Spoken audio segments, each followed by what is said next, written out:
हो गया अभी?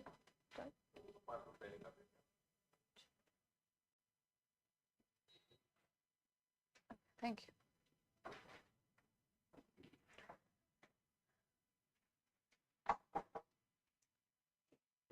कल की क्लास में हमने जो टॉपिक कवर किया था, किसान विद्रोह और जनजातीय विद्रोह, आपने रिवाइज किया सारा?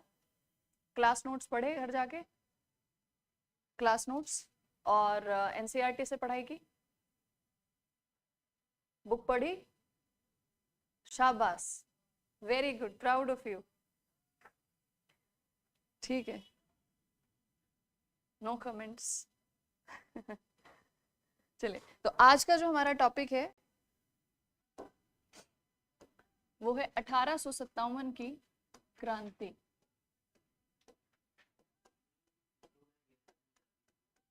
हाँ, उनकी एक लिस्ट एक बना के कि कौन सा विद्रोह, नाम, उसका क्षेत्र, उसका ईयर, है ना, और उसके मुख्य नेता, एक लिस्ट बना के मैं आज शाम तक यहाँ भेज दूंगी, आपको कल सुबह तक मिल जाएगा। ठीक है, फिर उसको एज इट इज याद कर लेना। देखो, वहां से जो क्वेश्चन आते हैं मेनली जो विद्रोह से क्वेश्चन आएगा, चाहे किसान विद्रोह हो या जनजातीय विद्रोह हो, क्वेश्चन आता है तो कारण से पूछा जाता है। ठीक है, हाँ, कारण पूछे जाते हैं, है ना। और कभी ऐसा भी हो सकता है किसी विद्रोह के बारे में पूछ लिया जाए, है ना, उसके बारे में 3-4 स्टेटमेंट दे दी जाए कि इसके मुख्य नेता ये थे, इस क्षेत्र में ये विद्रोह शुरू हुआ था। ठीक है, तो इसीलिए आपको उन विद्रोहों के बारे में भी पढ़ना है। मेंस में मेनली जो क्वेश्चन पूछे जाते हैं वो कारण से पूछे जाते हैं कि क्या क्या कारण रहे। ठीक है, और फिर उसके परिणाम भी इंपॉर्टेंट है। कारण सबसे ज्यादा इंपॉर्टेंट है, चाहे वो किसान आंदोलन मतलब किसान विद्रोह हो या फिर जनजातीय विद्रोह। ठीक, और आज का जो हमारा टॉपिक है ये है 1857 की क्रांति, रिवॉल्ट ऑफ 1857।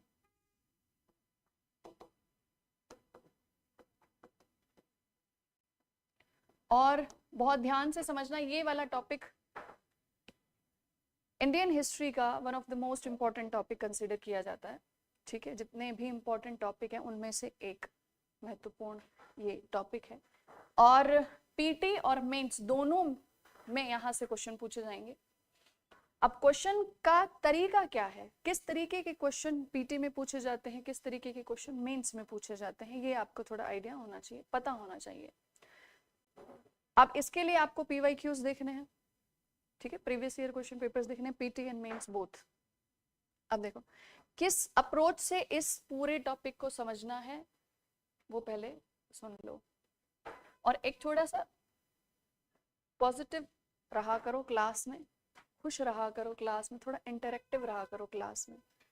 ठीक है, हैरान परेशान मत रहा करो, इतनी गंभीर इतनी गंभीरता देखते हैं ना, ऐसा लगता है पता ही नहीं, समझ में भी आ रहा है नहीं आ रहा, नहीं आ रहा तो पूछिए, नहीं समझ में आ रहा, जब तक समझ में नहीं आ रहा पूछिए, पूछते रहिए। ठीक है, चलिए, लेकिन लगना चाहिए आप लोगों के एटीट्यूड से, एटीट्यूड वो वाला एटीट्यूड नहीं, वो तो बनने के बाद भी नहीं आना चाहिए, है ना, लेकिन वो पॉजिटिव एक एलिगेंस एक एटीट्यूड होना चाहिए आप सबके अंदर। आप आईएएस ऑफिसर बनने जा रहे हो, ठीक है, थोड़ा अपने अंदर थोड़ा चेंजेस करिए। ठीक है, चलिए, तो 1857 की क्रांति ये भारतीय इतिहास का एक महत्वपूर्ण विषय टॉपिक है। ठीक है, और सबसे पहले इसके नाम को समझते हैं, ये क्या है, रिवॉल्ट। और रिवॉल्ट मतलब हमने समझा था क्या, रिवॉल्ट मतलब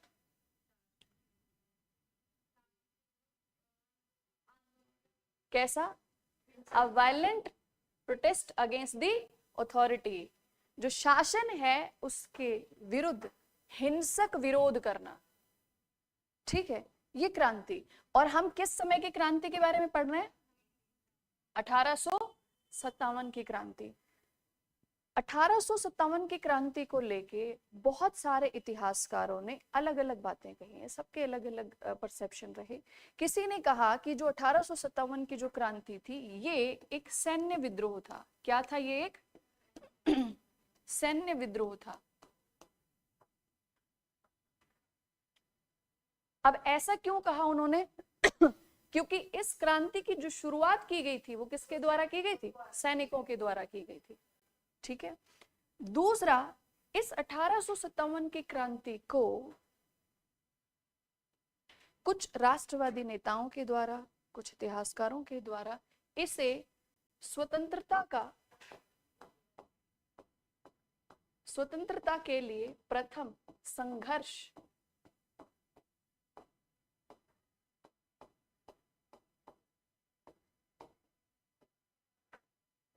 कहा गया।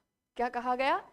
कि स्वतंत्रता प्राप्त करने के लिए भारतीयों के द्वारा किया गया पहला संघर्ष था, ये स्वतंत्रता का प्रथम संघर्ष था।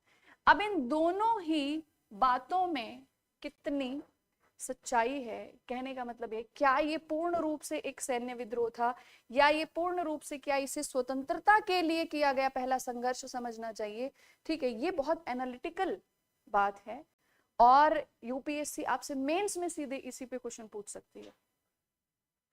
ठीक है, तो जैसे जैसे हमारा ये टॉपिक कंप्लीट होता हुआ जाएगा वैसे वैसे आपको समझ में आ जाएगा कि क्या इसे पूरे तरीके से एक सैन्य विद्रोह कहना चाहिए, यस और नो। ठीक है, या फिर इसे एक स्वतंत्रता के लिए किया गया संघर्ष कहा जाना चाहिए। ठीक है, ये भी आपको समझ में आएगा। दोनों में ही दोनों का जो जवाब है वो पूरे तरीके से हाँ हो ही नहीं सकता,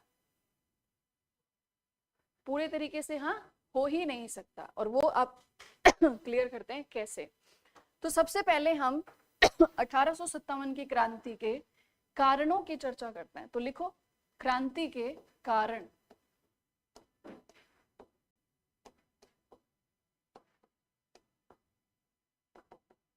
रीजंस ऑफ रिवॉल्ट, क्रांति के कारण। देखो, जब भी किसी भी समय की बात कर लो, प्राचीन समय कह लो, मध्यकाल कह लो, आधुनिक समय कह लो, जब भी कोई बड़ा परिवर्तन आया, जब भी कोई क्रांति हुई, लोगों के द्वारा विरोध किया गया या कोई बदलाव की मांग की गई, तो वहां पे कभी भी कोई एक कारण तो नहीं रहता है ना। किसी एक कारण से इतनी बड़ी क्रांति नहीं, तो हमेशा क्या होता है, बहुत सारे कारणों का जो सम्मिलित परिणाम होता है ना, वो क्रांति होता है। ठीक है, तो 1857 की क्रांति बहुत सारे अलग अलग तरीके के अलग अलग कारणों का एक सम्मिलित परिणाम माना जाता है, रिजल्ट था ये। ठीक है, क्रांति। अब इसके कारणों को हम कैटेगराइज कर लेते हैं, अलग अलग वर्गों में विभाजित कर लेते हैं। तो इसका वर्गीकरण कैसे किया जाना चाहिए, इसको लिखो, कुछ राजनीतिक कारण थे 1857 की क्रांति के लिए, राजनीतिक कारण। ठीक है, फिर कुछ सैन्य कारण भी रहे।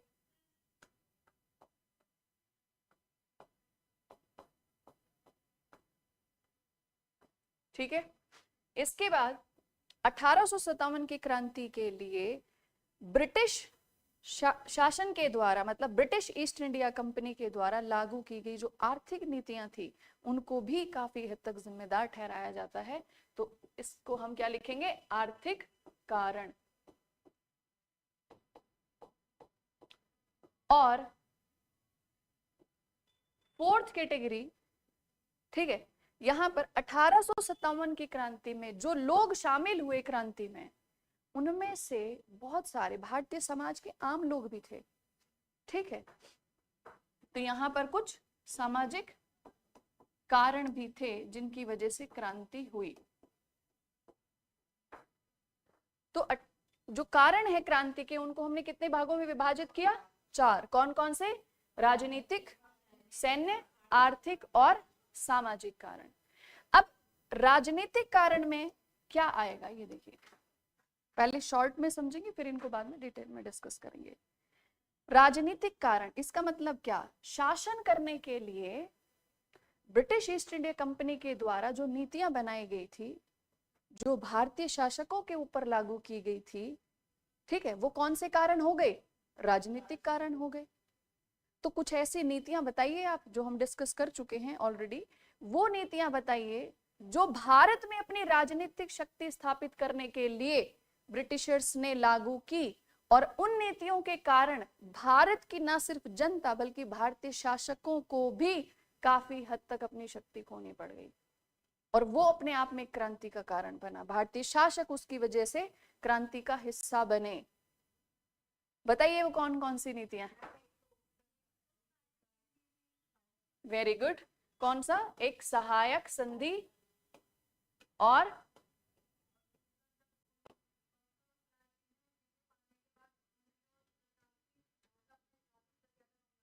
हाँ ठीक है, और बताइए। उसे कौन सी नीति कहा जाता है? हड़प की नीति, डॉक्ट्रिन ऑफ लैप्स।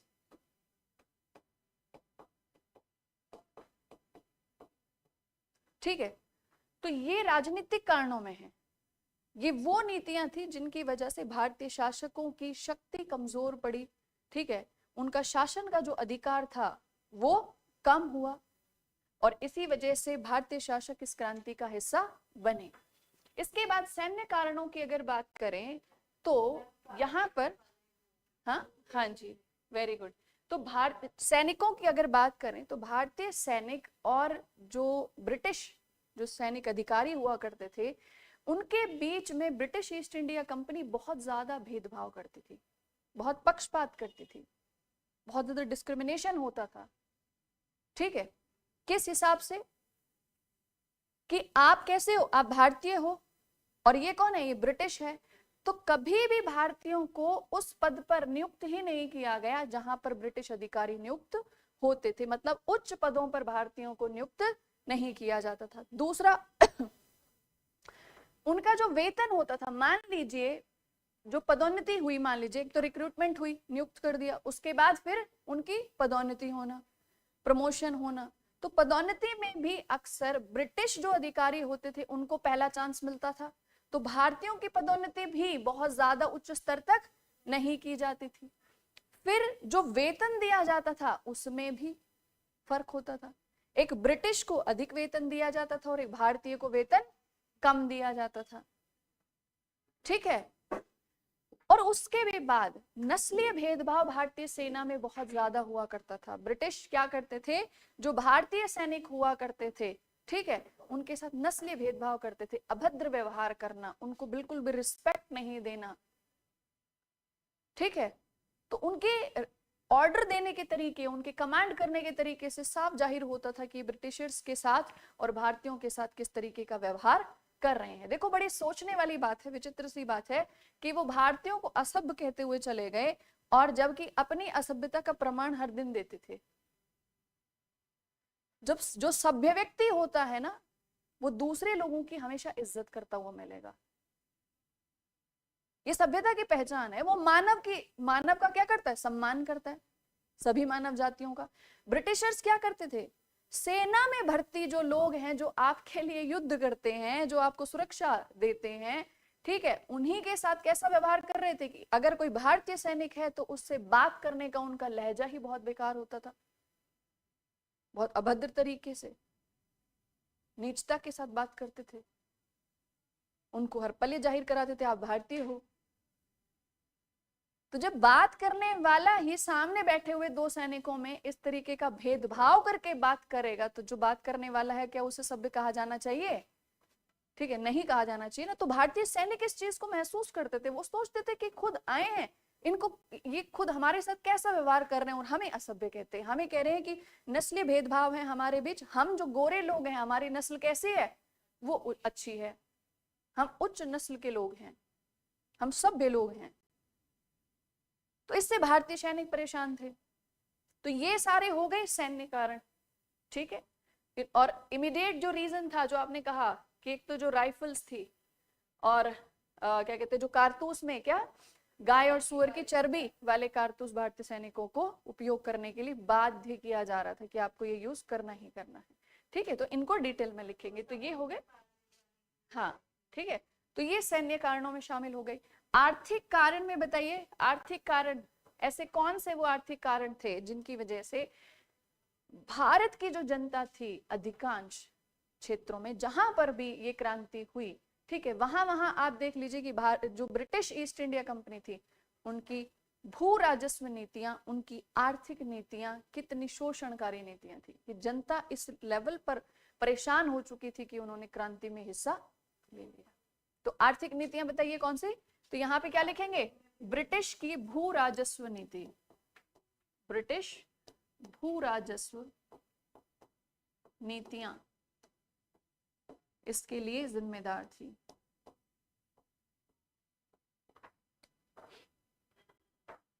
ठीक है, और फोर्थ कैटेगरी हमने यहां पे लिखी है सामाजिक कारण की, सोशल कॉजेस। तो सामाजिक कारणों में क्या आ जाएगा? आपको याद हो, हाँ चलिए आप बताने की कोशिश करते, बताइए। वेरी गुड, सती प्रथा का विरोध हो रहा था, ठीक है, उसके लिए कानून बनाया गया, उस पर रोक लगाई गई, बाल विवाह पर, है ना, कन्या हत्या पर रोक लगाई गई, विधवा पुनर्विवाह 1856, है ना, विधवा पुनर्विवाह कानून बना था 1856। रिवॉल्ट कब हुआ? 1857। तो भारतीय समाज के वो ऑर्थोडॉक्स रूढ़िवादी हिंदू और रूढ़िवादी मुस्लिम समुदाय के लोगों ने क्या समझना शुरू कर दिया? उनको ये संदेह होने लग गया कि ये तो भारतीय समाज में, हमारी परंपराओं में, हमारे घरेलू मामलों में हस्तक्षेप कर रहे हैं। अब बताइए, ये बताएंगे हमें कि हमें सती प्रथा चलानी चाहिए या नहीं चलानी चाहिए, ये कौन होते हैं रोकने वाले? तो उन्होंने क्या सोचा कि विदेशी लोग हैं, इनको बाहर कर दो, है ना। तो जो कट्टरपंथी या फिर जो रूढ़िवादी जो हिंदू और मुस्लिम समुदाय था या समुदाय के लोग थे, उन्होंने ब्रिटिश ईस्ट इंडिया कंपनी के विरुद्ध हथियार उठाए। कब? 1857 में। ठीक है, तो ये बहुत सारे सामाजिक यहाँ पे कारणों में शामिल हो जाएंगे। इसमें एक कॉज कौन सा आ जाएगा? शिक्षा वाला भी आ जाएगा। तो अभी एक ब्रीफली आपको एक आइडिया दे रहे हैं, अब एक एक करके इनको लिखना शुरू करेंगे। ठीक है, तो सबसे पहले 1857 की क्रांति के कारण जानना बहुत जरूरी है। यहां से मेंस में क्वेश्चन बनता है, एनालिटिकल क्वेश्चन बनेगा। ठीक है, कि कौन से कारण रहे। चलो, उसके बाद 1857 क्रांति का स्वरूप जो हमने लास्ट स्लाइड में डिस्कस किया था यहाँ, कि क्या ये कोई सैन्य विद्रोह था या फिर ये स्वतंत्रता के लिए लड़ा गया पहला संघर्ष था। तो यहां से भी क्वेश्चन बनते हैं। ठीक है, चलो अब सबसे पहले हेडिंग लिखिए, कौन सी? राजनीतिक कारण। 1857 की क्रांति के राजनीतिक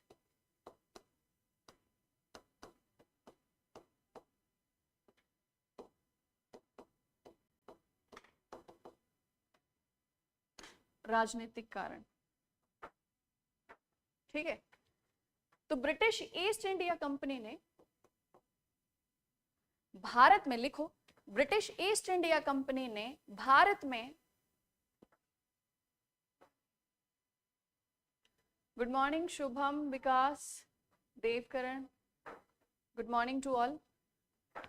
ब्रिटिश ईस्ट इंडिया कंपनी ने भारत में अपना राजनीतिक वर्चस्व स्थापित करने के लिए, अपना राजनीतिक वर्चस्व स्थापित करने के लिए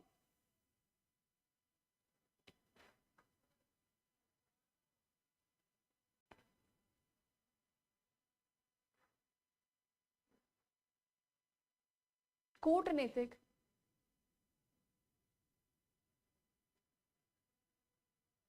नीतियां बनाई, कूटनीतिक नीतियां बनाई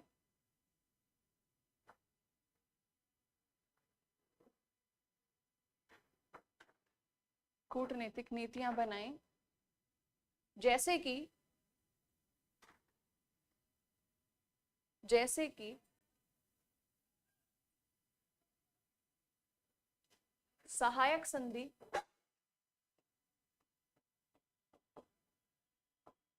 और हड़प की नीति,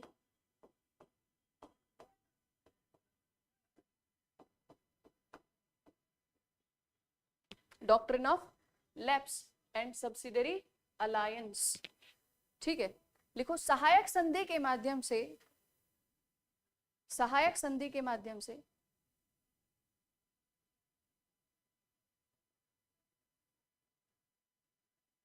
भारतीय शासकों की सेना को भंग कर दिया गया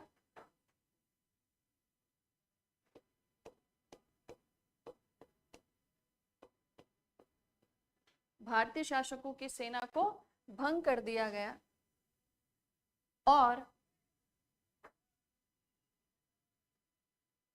उनके विदेशी मामलों के अधिकार भी छीन लिए गए।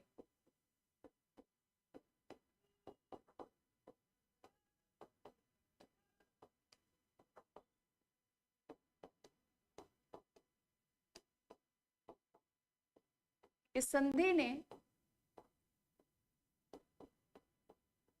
भारतीय शासकों की शक्ति को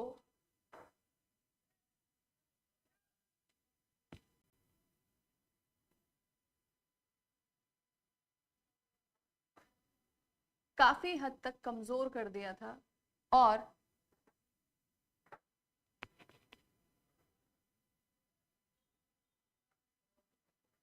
उनकी संप्रभुता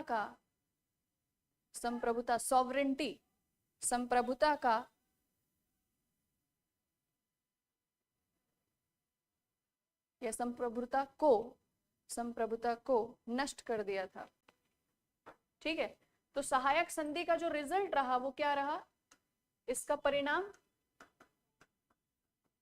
देखो, अगर किसी देश की, अगर किसी राज्य की अगर सेना को ही भंग कर दिया जाए और ये कहा जाए कि आपको जो सेना की जरूरत पड़ेगी वो सेना हम देंगे, ठीक है। दूसरा, अगर उनसे विदेशी मामलों के अधिकार छीन लिए जाएं कि अपने पड़ोसी या फिर दूसरी किसी यूरोपियन पावर, ठीक है, यूरोपीय शक्ति के साथ आपको संधि करनी है, युद्ध करना है, जो भी आपकी नीति रहेगी, जैसा भी आपका रिश्ता रहेगा, वो आप किससे पूछकर डिसाइड करेंगे, ब्रिटिश ईस्ट इंडिया कंपनी से। इसका मतलब क्या हो गया, जब कोई देश अपनी विदेशी नीति तक अगर खुद से नहीं बना पाता है तो क्या कहा जाता है, क्या उसे सॉवरेन कहा जाएगा, नहीं, तो सॉवरेनिटी उनकी खत्म, उनकी संप्रभुता का अंत हो गया था। तो इसका परिणाम क्या लिखेंगे यहाँ पे कि भारतीय राज्यों की संप्रभुता समाप्त हो गई थी।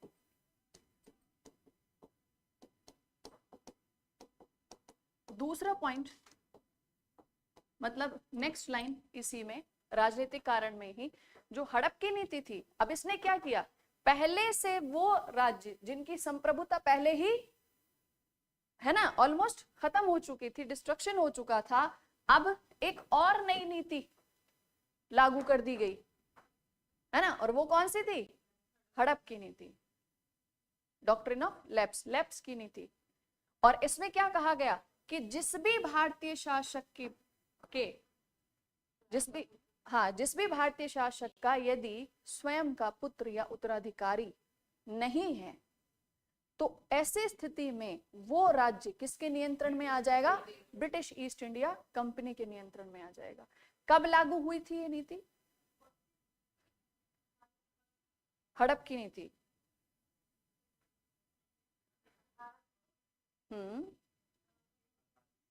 Very good. और किसके समय पर लागू की गई थी, लॉर्ड डलहौजी, ठीक है, हाँ, डलहौजी की हड़प की नीति थी, ठीक है। और लिखो ब्रिटिश ईस्ट इंडिया कंपनी की, या ऐसे लिखो, लॉर्ड डलहौजी के द्वारा लागू लैप्स की नीति या हड़प की नीति ने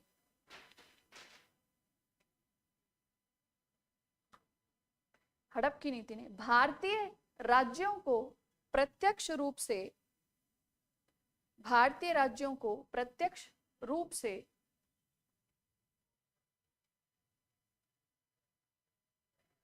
हड़पना शुरू कर दिया, राज्यों को प्रत्यक्ष रूप से हड़पना शुरू कर दिया था, जिस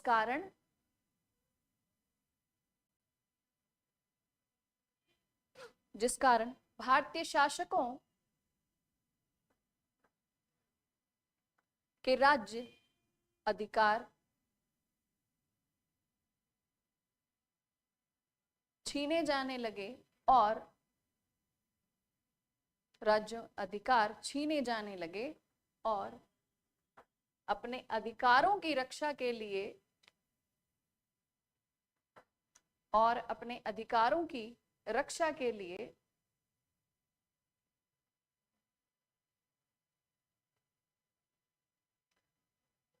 उन्होंने ब्रिटिश ईस्ट इंडिया कंपनी का विरोध करना शुरू कर दिया।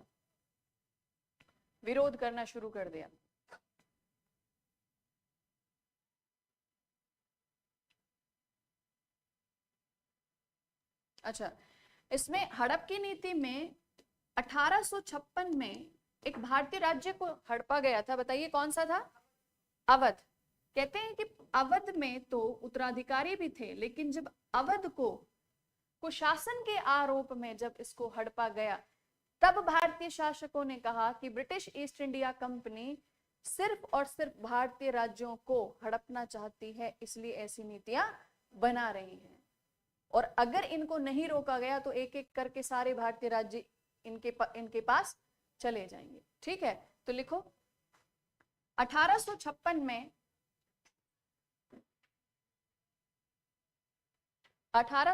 में अवध को कुशासन के आरोप में, कुशासन बैड गवर्नेंस, कुशासन के आरोप में हड़प लिया गया।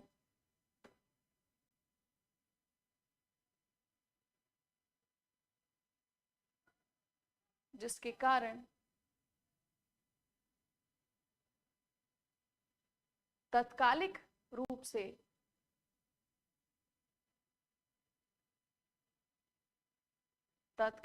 से भारतीय शासक क्रांति में शामिल होने लगे।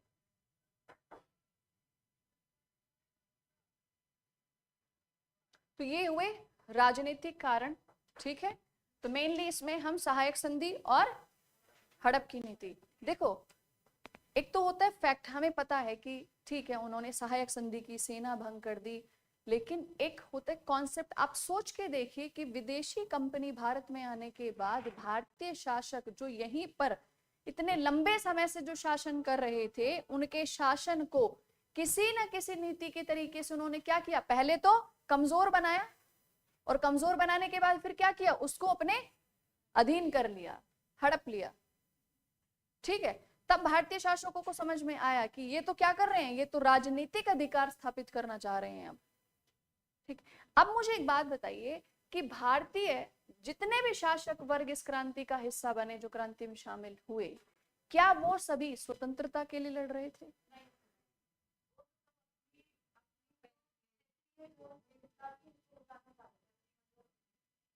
ठीक है, इसका मतलब क्या हुआ? क्या हमें कह देना चाहिए वो स्वतंत्रता की लड़ाई थी? नहीं कहना चाहिए ना। चलो अभी धीरे धीरे पॉइंट्स आएंगे, बस एक एक पॉइंट पे गौर करते रहना। नेक्स्ट लिखिए, राजनीतिक कारण के बाद सैन्य कारण।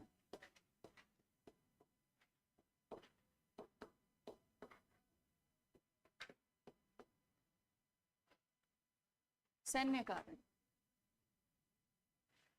ठीक है, देखो कहते हैं कि शुरुआत से ही लगभग 1806 के आसपास से ही ब्रिटिशर्स ने भारतीय सेना में जो सैनिक थे उनके ऊपर ऐसे ऐसे कानून लागू करना, ऐसे ऐसे नियम बनाना शुरू कर दिया था कि जो सैन्य वर्ग था वो नाराज होने लगा। उनको लगने लगा कि ये हमारे धार्मिक जो हमारी प्रथाएं हैं, हमारा धार्मिक विश्वास है ना, उसके अगेंस्ट में ये काम कर रहे हैं, उसमें हस्तक्षेप कर रहे हैं। जैसे ब्रिटिश ईस्ट इंडिया कंपनी ने कहा कि कोई भी टर्बन नहीं पहनेगा, पगड़ी नहीं पहनेगा। अब जितने भी सिख सैनिक थे, है ना, वो क्या करते थे, और जो साउथ इंडिया से भी थे वो भी क्या क्या करते थे, सर पे पगड़ी पहनते थे, है ना। अब जैसे ही ये नियम आया कि कोई भी पगड़ी नहीं पहनेगा, और पगड़ी के बजाय जो हैट पहना जाता था वो चमड़े का बना हुआ होता था, तो ब्रिटिशर्स ने कहा कि सुरक्षा के नजरिए से ये हैट पहनना ज्यादा जरूरी है, तो ये पहनेंगे आप। वो पूरा होता है ना हैट होता है, पूरा कवर कर लेते हैं, यहाँ से बंद हो जाता है, वो बना होता था चमड़े का, लेदर का बना हुआ होता था। अब भारतीय ये कहें कि वो, देखो भारतीय जो संस्कृति है ना, हमेशा से भारतीय समाज अपनी संस्कृति, अपने धर्म से बहुत ही ज्यादा जुड़ा हुआ है ना। तो जब सैन्य आवश्यकता को देखकर भी जब ये कहा गया कि लेदर के बने हुए आप हैट पहनेंगे, आपकी सुरक्षा के लिए जरूरी है, तो सैनिकों ने क्या कहा, ये तो हमारे धर्म के खिलाफ है, हमारी मान्यता है कि हम पगड़ी पहनते हैं, आप हमें पगड़ी नहीं पहनने दे रहे। दूसरा, ये जो हैट बना हुआ है, ये किससे बना हुआ है, ये लेदर से बना हुआ है। तो उन्होंने कहा कि ये चमड़े से बना हुआ है, आप हमारा धर्म भ्रष्ट कर रहे हो। तो उन्होंने कहा ये इससे क्या फर्क पड़ेगा। तो उन्होंने कहा जब हम घर जाएंगे हमें जातीय समूह से बाहर निकाल दिया जाएगा, समाज से बहिष्कृत हो जाएंगे हम, और हो जाते थे, बहिष्कार कर दिया जाता था। ठीक है। उसके बाद जब ब्रिटिशर्स हमेशा से एक्सपांशनिस्ट रहे, अपना विस्तार करते रहे, विस्तारवादी उनकी नीति रही, तो उन्होंने क्या किया, जब भारत में जब एक के बाद एक जब राज्य उनके अधीन आते जा रहे थे, तो उन्होंने भारत के बाहर जो पड़ोसी क्षेत्र हैं भारत के, उन पे भी अटैक करना शुरू कर दिया। जैसे नेपाल हो गया, भूटान हो गया, तिब्बत हो गया, इधर बर्मा, म्यांमार, है ना, नॉर्थ वेस्टर्न साइड में सिंध, अफगानिस्तान। अब बर्मा के लिए जब जाने लगे तो सैनिकों को कहा गया शिप में बैठिए, चलिए युद्ध करना है। ठीक है, 1824 के आसपास। तो उनसे कहा कि बर्मा पे युद्ध करना है। सैनिकों ने कहा हम नहीं जाएंगे। कहा क्यों, हमारे यहाँ समंदर पार करना, समंदर से जाना हमारे यहाँ क्या माना, धर्म के विरुद्ध माना जाता है, समाज से बहिष्कार हो जाएगा, हम नहीं जाएंगे। ब्रिटिशर्स ने कहा कि ये तो सैन्य आवश्यकता है, अब मिलिट्री है, मिलिट्री को तो जहां जरूरत पड़ेगी वहां जाना पड़ेगा। उन्होंने कहा नहीं, आप अपने अधिकारी ले आओ, अपने सैनिक ले आओ, हम नहीं जाएंगे। फिर भी फोर्सफुली उनको ले जाया गया। ठीक है। इसके बाद जब सिंध पर अटैक हुआ, तो सिंध में भी जब जिन भारतीय सैनिकों को ले जाया गया जबरदस्ती, जब वो वापस आए युद्ध के बाद, तो उनका समाज से बहिष्कार हो गया। अब वो नाराज, तो उन्होंने कहा कि सैन्य सेवाएं देते देते हम अपने समाज से बाहर होते जा रहे हैं। तो ब्रिटिशर्स हमारे इस बात का ख्याल रखे, हमारी धार्मिक मान्यताओं का ख्याल रखे, हमारी सामाजिक परंपराओं का ख्याल रखे, और उसी हिसाब से हमारे लिए नियम बनाए, उसी हिसाब से हमें ड्यूटीज एलोकेट करे। ठीक है। तो वो एक होता है ना, जब अपने समाज, अपने धर्म से जब आपको बाहर निकाला जाए, तो ड्यूटी के लिए भी उतना अच्छा मन नहीं रहता। विरोध की भावना इससे ब्रिटिशर्स के अगेंस्ट में आने लगी भारतीय सैनिकों के मन में। अब और ज्यादा क्या हुआ, अब खबर फैल गई, अफवाह फैल गई कि ब्रिटिशर्स ने क्या किया, जो आटा है, राशन है, उसमें हड्डियों का चूरा मिला दिया गया। अब जैसे ये खबर फैले, सैनिकों ने खाना खाना मना कर दिया, हम नहीं खाएंगे ये खाना। क्यों, आप तो बिल्कुल ही हमारा धर्म भ्रष्ट कर रहे हैं। अब हड्डियों का चूरा मिला के कौन आटे में खिलाता है, नहीं खाया जाएगा। भारतीय सैनिक नाराज, खाना नहीं खाए, ब्रिटिशर्स परेशान। फिर जो इसका इमीडिएट कॉज भी बना, वो क्या बना कि ऐसे नए कारतूस आए जिनको मुंह से काटना पड़ता था, और वो कारतूस, ऐसी खबर फैली कि ये जो कारतूस है ये किससे बने हुए हैं, ये चमड़े से बने हुए हैं, चर्बी से बने हुए। किसकी, सुअर और गाय। अब दोनों धर्म के लोग नाराज, हिंदू धर्म वाले भी और इस्लामिक भी। उन्होंने कहा कि ये तो हमारी धार्मिक जो मान्यताएं हैं, बिल्कुल ही इन्होंने उसको तो नजरअंदाज कर दिया, हमारा धर्म ही भ्रष्ट करा दिया इन्होंने तो। और कहते हैं कि सैनिकों के अंदर ऐसी भावना आने लगी कि जब उनको कमांड दी जाती थी, काम उनको बोला जाता था, ठीक है, तो बहुत बार वो उस कमांड को फॉलो ही नहीं करते थे, मानते ही नहीं थे। ठीक है। और पूरा ये जो गंगेटिक प्लेन है, पूरे जो गंगा का मैदान वाला जो क्षेत्र था, पूरा ये उत्तर प्रदेश वाला, बिहार वाला क्षेत्र और बंगाल तक, कहते हैं कि हर जगह पे जितने भी, देखो एक बात बताओ, यहीं पे ज्यादा क्यों हुआ, यहीं के सैनिकों ने ज्यादा विरोध क्यों किया बताइए? यहीं की छावनियों में यहाँ के जो यूनिट्स थी, मिलिट्री यूनिट्स, वहां पर इतना बट क्यों विरोध हुआ?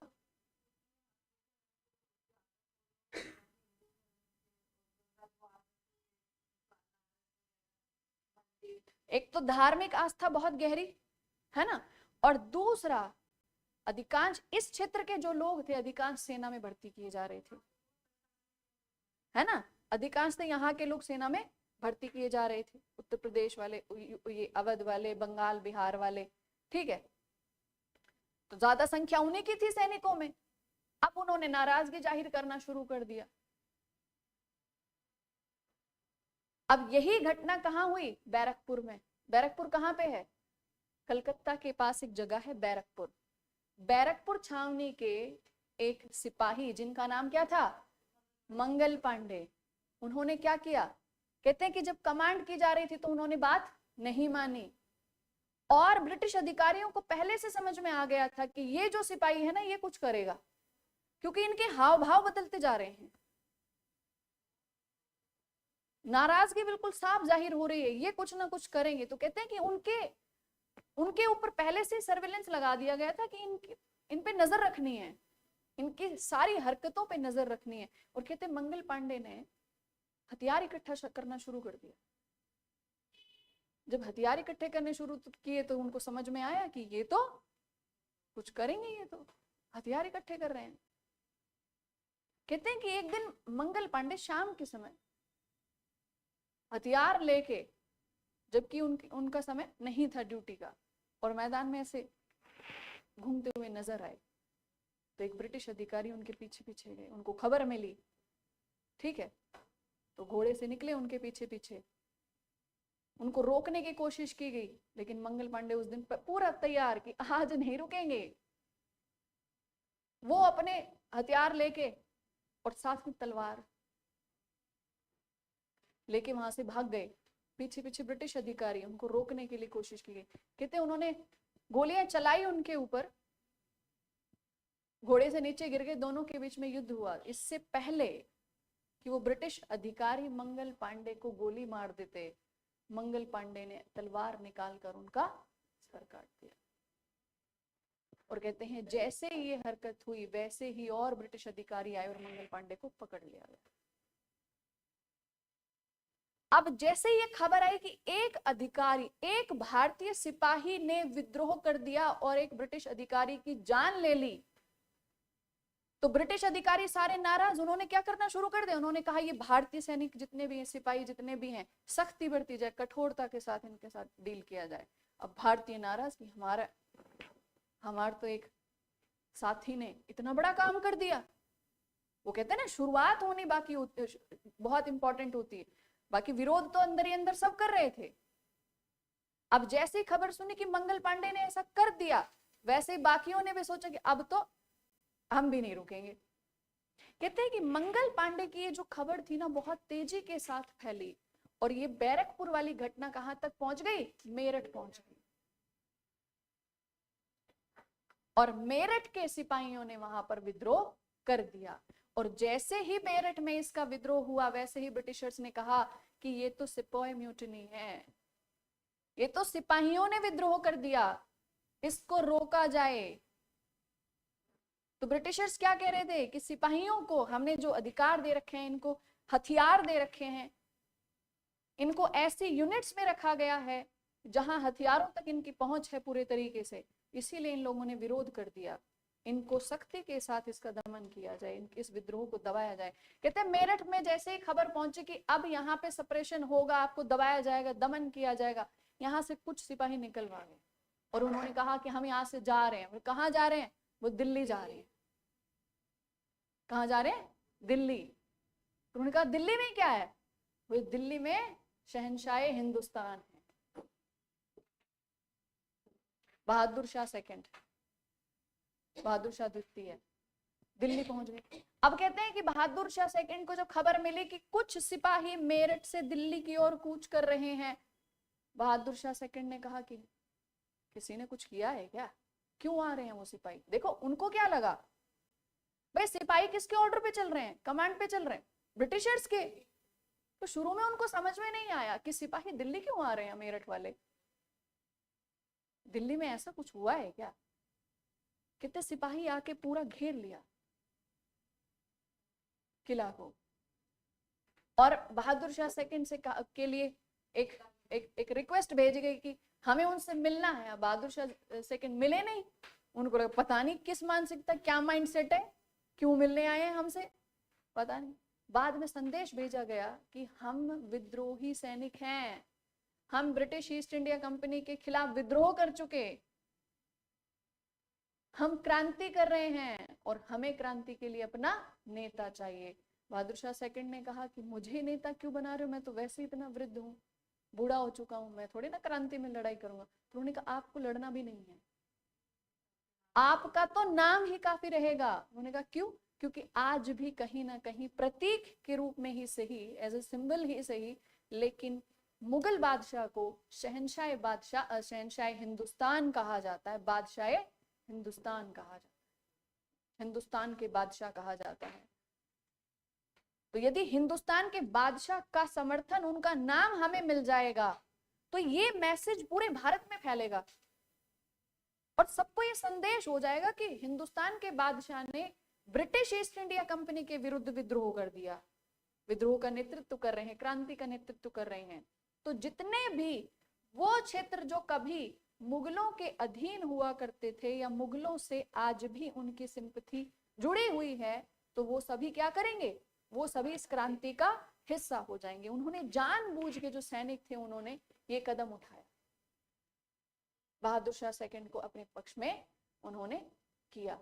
और तब बहादुर शाह सेकंड ने जब देखा कि ये सिपाही आपसे पूछ नहीं रहे हैं, ये आपको बता रहे हैं कि नेतृत्व करना है, इट्स नॉट योर चॉइस, ठीक है, he was bound to be the leader of that revolution, कि अब तो ये रिवॉल्ट का नेता आपको बनना ही है, चॉइस है ही नहीं। उनको पता चल गया था ये सिपाही नहीं मानेंगे, तो उन्होंने कहा ठीक है, हम हैं क्रांति के नेता। और इस तरीके से ये समझ लीजिए जो सैन्य विद्रोह था, ये कैसा विद्रोह बन गया, ये क्रांति बन गया जिसमें शासक वर्ग भी शामिल हो गया। अब जैसे ये खबर मिली कि हिंदुस्तान के बादशाह इस क्रांति के नेता बन चुके हैं, इस क्रांति को अब लीड कर रहे हैं, ठीक है, कौन था दिल्ली के तरफ से, कौन था, जनरल वक्त खान, ठीक है, उन्होंने लीड किया क्रांति को। और फिर धीरे धीरे जब बाकी जो राज्य थे, जो ब्रिटिशर्स से इतने समय से परेशान चले आ रहे थे, उन्होंने भी क्या सोचा, अब सही समय है, अब सही समय है, सैनिकों के अपने कारण है। देखो अब एक बात बताइए, सैनिकों ने जो विद्रोह किया, क्या ये स्वतंत्रता के लिए विरोध था? किस लिए था वो? उनके साथ जो पक्षपात जो हो रहा था, जो भेदभाव हो रहा था, उसके विरुद्ध लड़ाई थी, ठीक है। और फिर इस सैन्य विरोध के साथ साथ, सैन्य विद्रोह के साथ साथ राजनीतिक शक्तियां भी इस क्रांति का हिस्सा बनते हुए चले गए। क्लियर, समझ में आया? चलो अब कुछ पॉइंट्स लिख लीजिए। अच्छा, thank you so much. Am I audible? बता दीजिएगा प्लीज। हाँ चलो लिखो लिखो 19वीं शताब्दी की शुरुआत में, 19वीं शताब्दी की शुरुआत में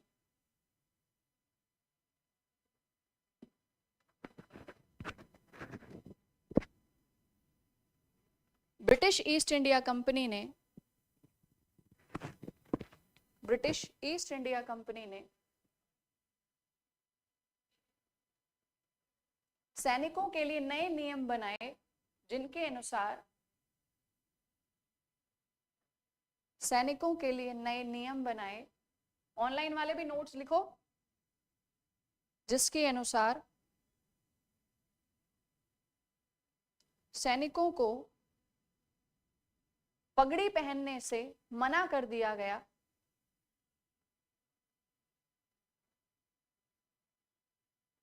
पगड़ी पहनने से मना कर दिया गया।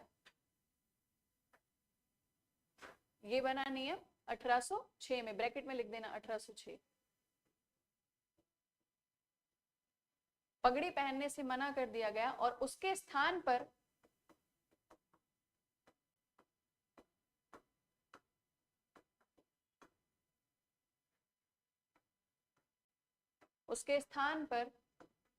चमड़े से बने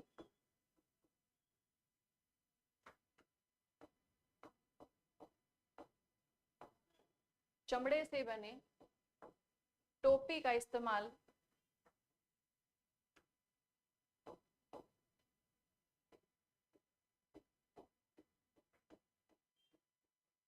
करने के लिए बाध्य किया गया।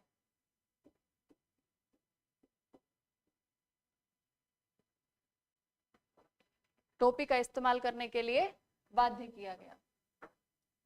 नेक्स्ट पॉइंट लिखिए, 1824 में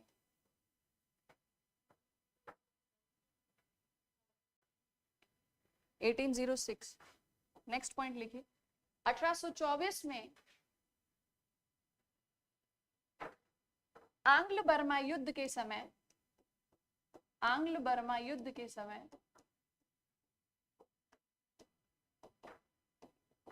भारतीय सिपाहियों को समुद्र के मार्ग से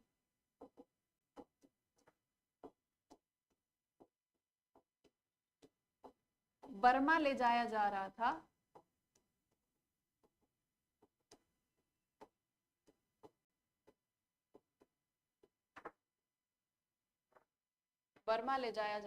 जिसके लिए सिपाहियों ने मना कर दिया। नेक्स्ट लिखिए, 1844 में भारतीय सिपाहियों को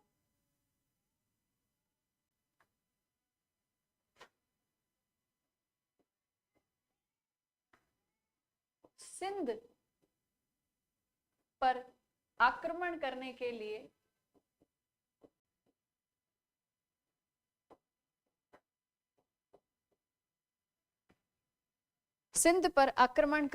लिए ले जाया गया।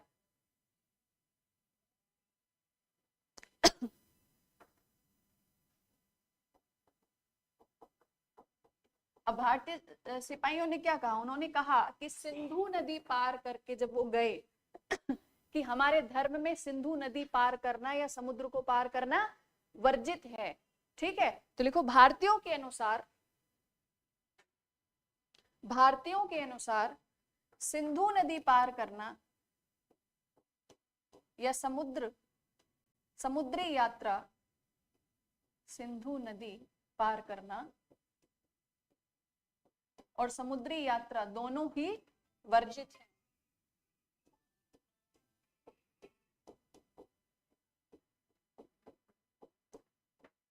दोनों वर्जित है। ठीक है, सैन्य आवश्यकताओं के कारण सिपाहियों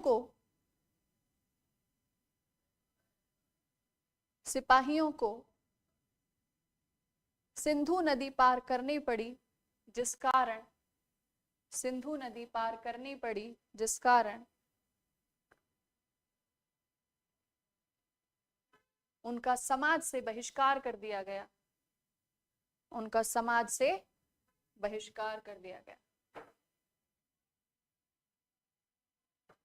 नेक्स्ट पॉइंट लिखिए,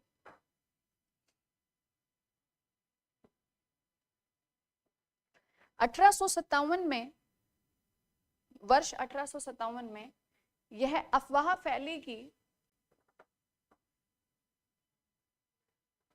1857 में यह अफवाह फैली कि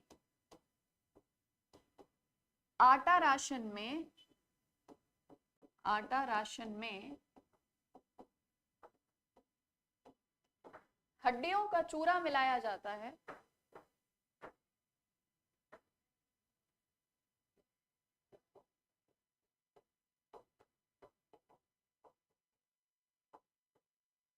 चूरा मिलाया जाता है। इस खबर से सिपाहियों में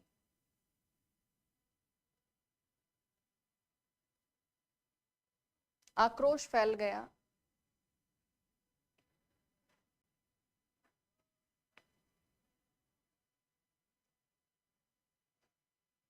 नेक्स्ट पॉइंट देखो, 1857 में ही सिपाहियों के इस्तेमाल के लिए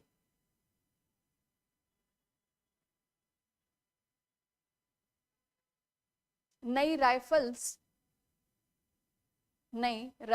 लाई गई।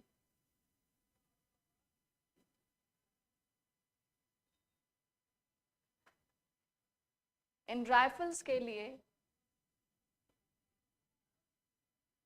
जो कारतूस इस्तेमाल होते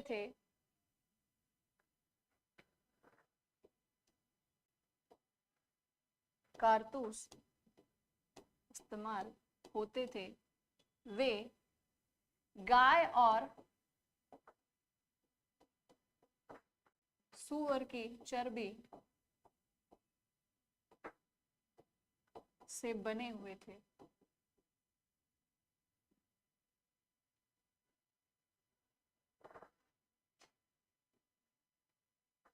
अतः सिपाहियों ने इनका इस्तेमाल करने से इनकार कर दिया।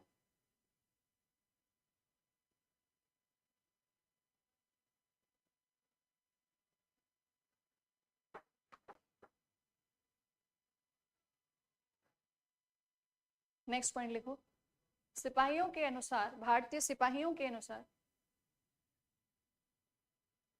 बेटा लिखवाने की ऐसी प्रैक्टिस करा देनी है आपकी, 3 घंटे हाथ नहीं रुकना चाहिए आपका।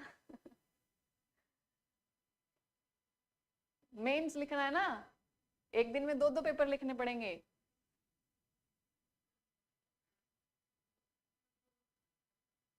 ठीक है, फिर आपको पेन किलर नहीं लेके जानी पड़ेगी कि अब क्या किया जाए, आपकी प्रैक्टिस करा देंगे। ठीक है, तो क्या क्या पॉइंट है, एक बार पढ़िए फटाफट, क्या क्या लिखा। हाँ वो भी लिखाऊंगी, एक बार पढ़ो इसको फटाफट। 1806 में क्या हुआ था, पगड़ी के लिए मनाही कर दी गई थी। उसके बाद 1824 में बर्मा ले जाया गया, 44 के आसपास सिंध। और 1857 में क्या हुआ था, एक तो राशन के लिए अफवाह फैल गई, ठीक है, और दूसरा चर्बी वाले कारतूसों का उपयोग करने के लिए उन्हें बाध्य किया जा रहा था। नेक्स्ट पॉइंट लिखिए,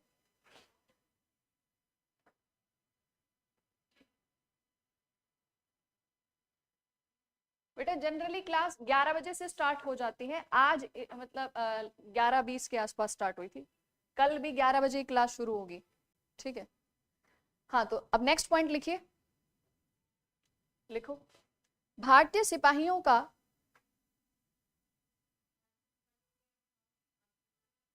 हाँ तो उसी लाइन को मैं अब दूसरे तरीके से बोल रही थी, कोई बात नहीं, अब अनुसार वाली लाइन लिख लो। भारतीय सिपाहियों का मानना था कि, या भारतीय सिपाहियों के अनुसार, दोनों में से जो बेहतर लगे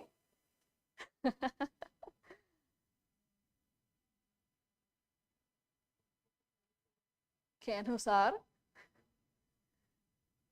ब्रिटिश शासन की सैन्य नीतियां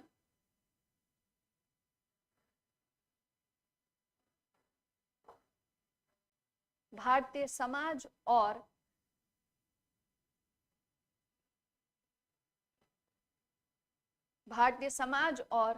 धार्मिक विश्वास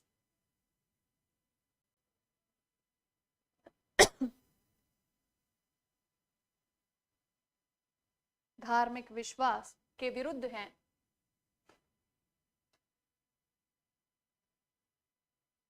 नेक्स्ट पॉइंट, इन धार्मिक कारणों के अलावा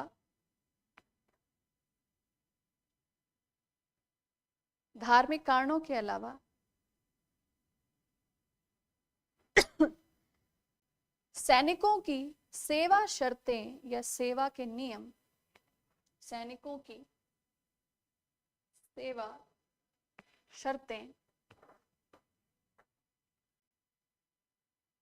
सेवा शर्तें भी भारतीयों के मान सम्मान को ठेस पहुंचाती थी।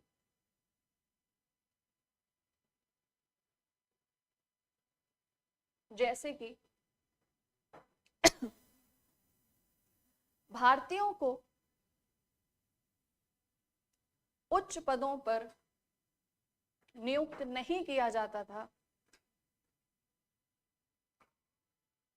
उच्च पदों पर नियुक्त नहीं किया जाता था। नेक्स्ट पॉइंट, मतलब कॉमा करके लिख लो। यूरोपीय सैनिक की तुलना में भारतीय सैनिक को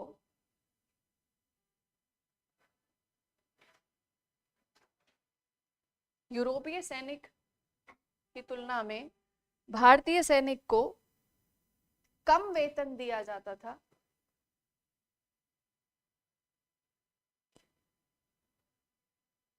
और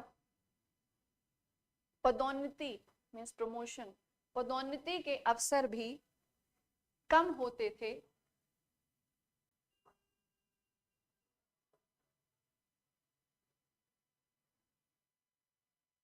पदोन्नति के अवसर भी कम होते थे। नेक्स्ट पॉइंट, भारतीय सिपाहियों को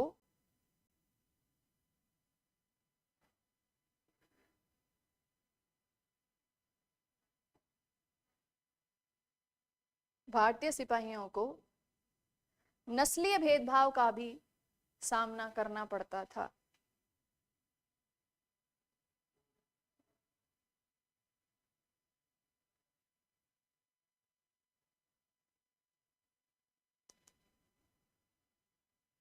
नेक्स्ट पॉइंट स्टार मार्क करके, इन सभी कारणों ने सम्मिलित रूप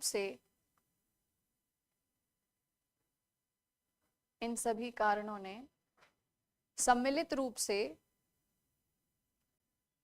भारतीय सिपाहियों के मन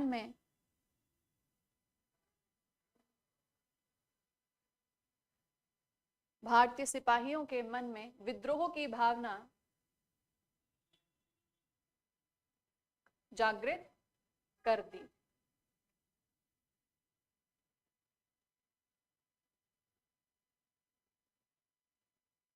ठीक है, तात्कालीन कारण क्या बना था? कारतूसों का उपयोग। तो जैसे ही उनको अवसर मिला उन्होंने विद्रोह कर दिया। नेक्स्ट पॉइंट लिख लो, इसी को कंटिन्यू कर दो। लिखो 1857 में कारतूसों के उपयोग की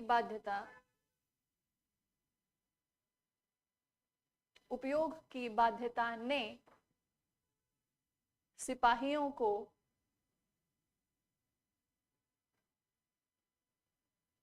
क्रांति का अवसर प्रदान कर दिया।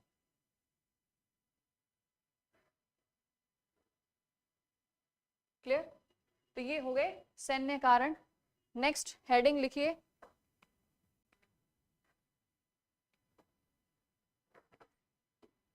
आर्थिक कारण।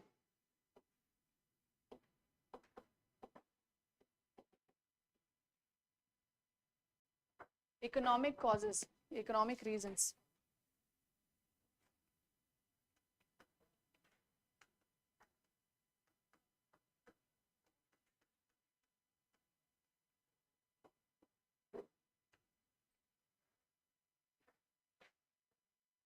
ठीक है, अच्छा आर्थिक कारणों में क्या क्या शामिल होगा बताइए?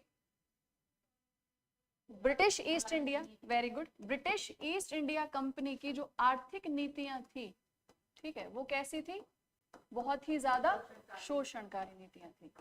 अब शोषणकारी नीति कैसे थी? देखो, सबसे पहला प्रभाव किस पर पड़ा? कृषि पर, है ना?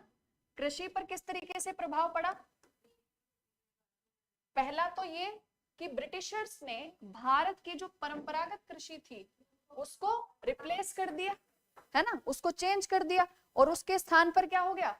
कृषि का वाणिज्यीकरण हो गया। वाणिज्यीकरण हो गया, परंपरागत कृषि नष्ट हो गई। दूसरा, जो राजस्व जो लगाया जाता था वो भी कैसा था? राजस्व की उच्च दरें लागू की गई। ठीक है, अब जब वाणिज्यीकरण हुआ तो परंपरागत कृषि नष्ट,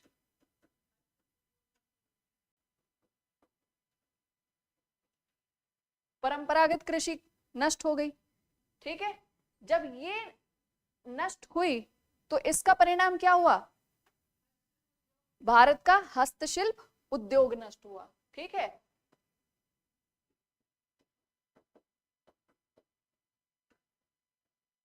उद्योग नष्ट। अच्छा, यहाँ पे बताइए, जब राजस्व की दरें उच्च कर दी गई, बहुत हाई रेट्स ऑफ रेवेन्यू उनके ऊपर इंपोज कर दिया, तो इसका परिणाम क्या निकला? तो इससे जो किसान जो थे उनकी आर्थिक स्थिति बहुत ज्यादा खराब हो गई। ठीक है, तो किसान आर्थिक रूप से गरीब हो गया, गरीब हो गया, है ना। और यहाँ पे एक पॉइंट और लिख सकते हैं कि किसानों की जो भूमि थी, अब उस भूमि के मालिक कौन हो गए? जमींदार। ठीक है, तो एक काम करो, इसी में सेकंड पॉइंट बना लो। ठीक है, भूमि, किसान भूमिहीन हो गए। तो एक तो किसान गरीब हो गए, दूसरा उनकी भूमि भी, अब उनकी भूमि नहीं बची। कौन बन गए भूमि के मालिक? जमींदार बन गए। ठीक है, अब ये तो हुआ कृषि पर प्रभाव। अब इसी कृषि का प्रभाव कहां पर पड़ा? भारत के व्यापार पर पड़ा। व्यापार पर कैसे?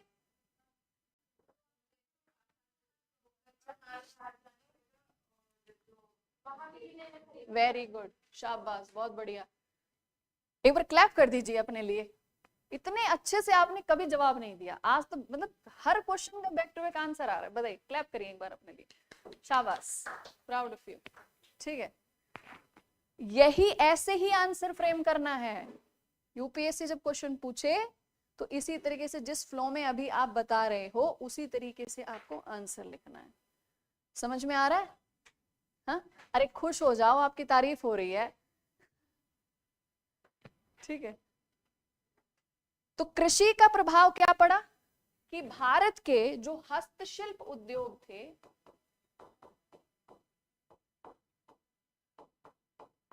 इनको कच्चा माल नहीं मिला। ठीक है, तो ये नष्ट हो गए।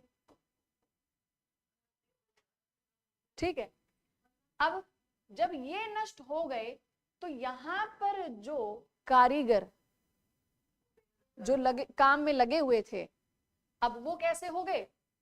बेरोजगारी फैल गई यहां पर। जब ये बेरोजगार हुए तो बेरोजगारी के बाद जब इनको पता था कि उद्योग धंधे नष्ट हो गए, तो अब फिर कहां जाएंगे? ये कहां चले गए? कृषि पे।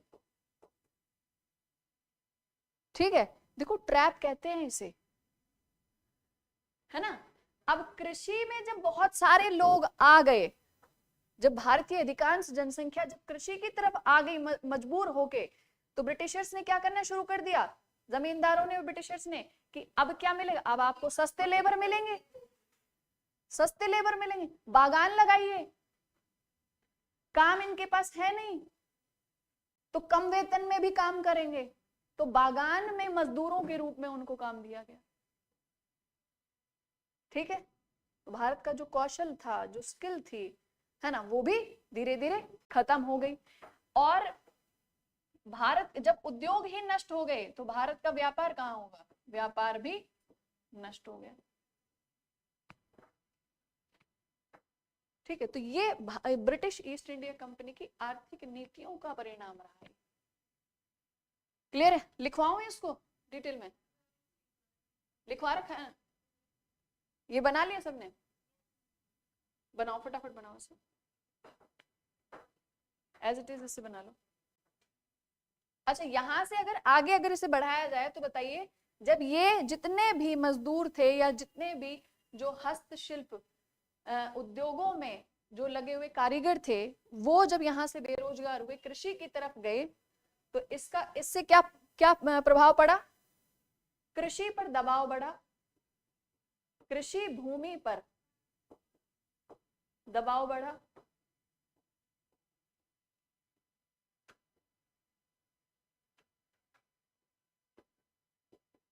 ठीक है, और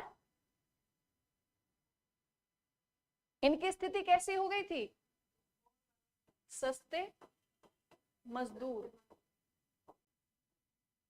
के रूप में इनको काम दिया गया, बाउंड किया जाने लगा। क्यों? क्योंकि काम की कमी है, सिर्फ एक कृषि क्षेत्र बचा हुआ है और उसी कृषि क्षेत्र में सबके सब आ गए। जो पहले से कृषि में थे वो भी इसी में आ गए, जो पहले उद्योगों में लगे हुए थे वो भी कृषि में आ गए।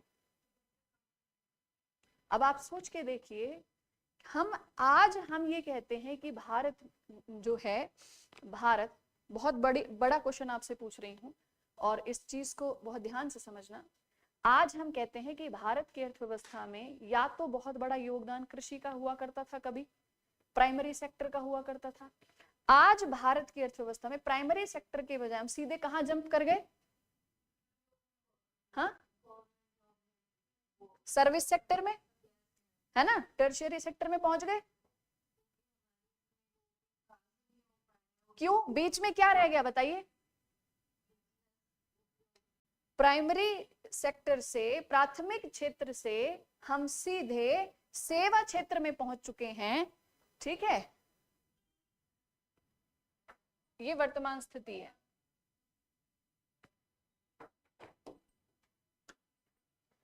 वर्तमान में भारतीय अर्थव्यवस्था देखते हैं कैसे है, और इसको इससे रिलेट करोगे आप। सपोज करिए कभी यूपीएससी क्वेश्चन पूछ ले कि आज भारत की जो दशा है, जो इकोनॉमिक जो कंडीशन है इंडिया की, हम प्राथमिक क्षेत्र से सीधे हम सेवा क्षेत्र में प्रवेश कर गए। आप इसके लिए कॉलोनियल पीरियड को, उपनिवेशिक काल को कितना दोषी मानते हो या कितना उसको जिम्मेदार मानते हो? तो उसका क्या कोई प्रभाव है ना? तो सोचना पड़ेगा ये आपको। ठीक है, चलो अभी इसको रिलेट करके देखना, ऑनलाइन वाले भी सोचना। ठीक है, अच्छा, तो भारतीय अर्थव्यवस्था में आज हम प्राथमिक क्षेत्र से सीधे कहां पहुंच गए? सेवा क्षेत्र में पहुंच गए।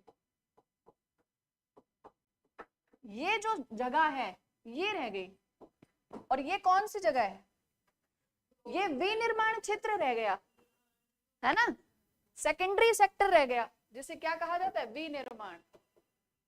विनिर्माण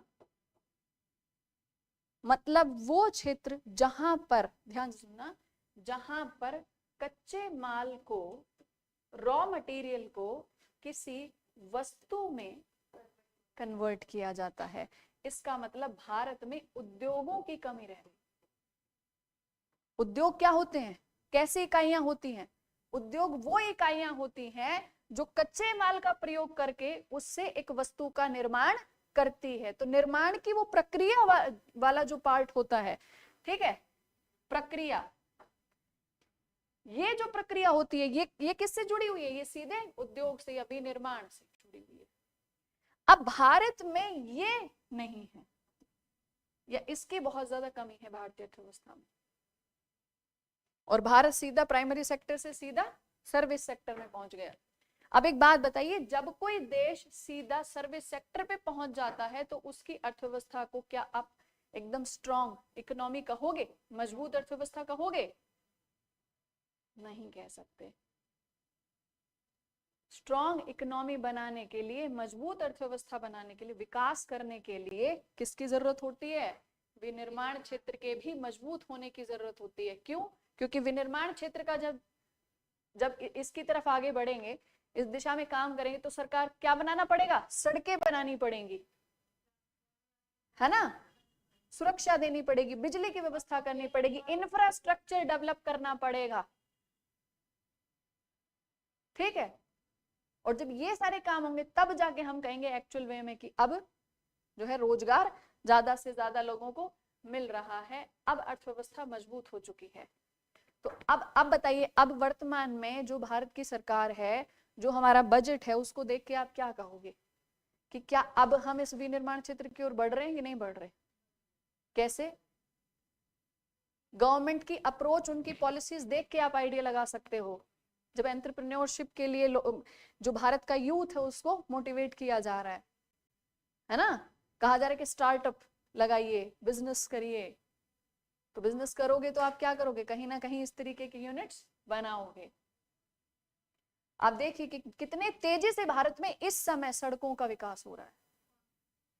क्वेश्चन बन सकता है हाईवे से, ठीक है। इकोनॉमिक पॉइंट ऑफ व्यू से ये जो टॉपिक, ये वाला जो टॉपिक है ये इंपॉर्टेंट है, यहाँ से क्वेश्चन बन सकता है आपका। तो आप अपनी अप्रोच मल्टी डायमेंशनल बनाइए यूपीएससी के पॉइंट ऑफ व्यू से, ठीक है। तो ये तो चलो वर्तमान की स्थिति थी। और एक बड़ी खास बात है यूपीएससी की, ध्यान रखना, यूपीएससी इतिहास को भी वर्तमान से जोड़ के पूछता है। ये नहीं है इतिहास है तो इतिहास से ही पूछेगा, वो उसकी मर्जी है, वो इतिहास को वर्तमान से जोड़ के पूछ लेगा। समझ रहे हो? तभी तो हम डिस्क्राइब करेंगे, तभी तो हम डिफरेंशिएट करेंगे कि आज का जो शासन चल रहा है, आज सरकार की जो नीतियां हैं, वो नीतियां भारतीयों के कितने पक्ष की हैं, और ब्रिटिशर्स ने जो नीतियां अपनाई, उन नीतियों को हम क्यों कहते हैं कि वो शोषणकारी नीतियां थी। उसके लिए आपको कंपेयर करना पड़ेगा ना, तुलना करनी पड़ेगी। तुलना करोगे तो आप अतीत की वर्तमान से तुलना करोगे। और यूपीएससी के क्वेश्चन देखिए, अभी आपको क्लियरली समझ में आ जाएगा कि यूपीएससी क्या कर रहा है, पास्ट और प्रेजेंट को कनेक्ट करके क्वेश्चन पूछ रहा है, ठीक है। थोड़ी सी मेहनत और ज्यादा करेंगे अब आप, और बुक भी पढ़ाई करेंगे साथ में, और पीवाईक्यूज भी देखेंगे। क्लियर? अच्छा, तो ये हुआ 1857 की क्रांति का आर्थिक कारण। आर्थिक कारण में हमने देखा कि किस तरीके से ब्रिटिश की जो इकोनॉमिक पॉलिसीज थी, आर्थिक नीतियां थी, उन्होंने भारत की जनसंख्या के एक बड़े हिस्से को आर्थिक रूप से कमजोर बना दिया, ठीक है।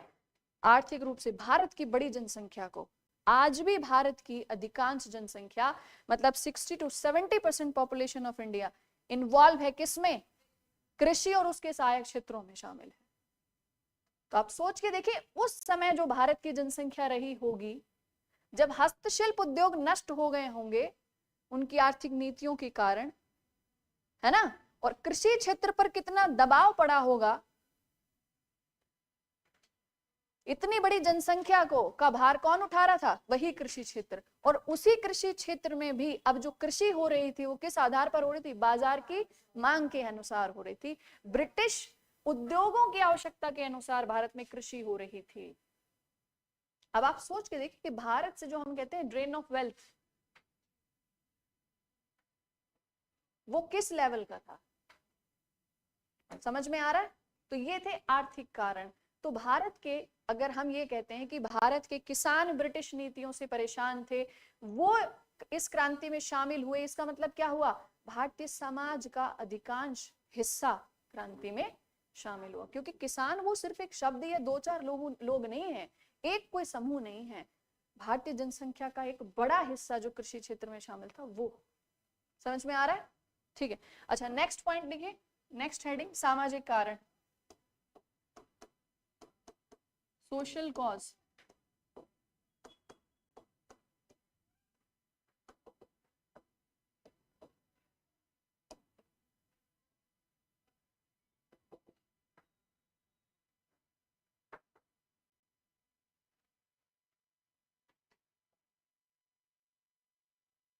वेरी गुड, ऑनलाइन वाले बच्चे भी देखो कमेंट करते हैं आंसर्स, बहुत बढ़िया, शाबाश, ठीक है।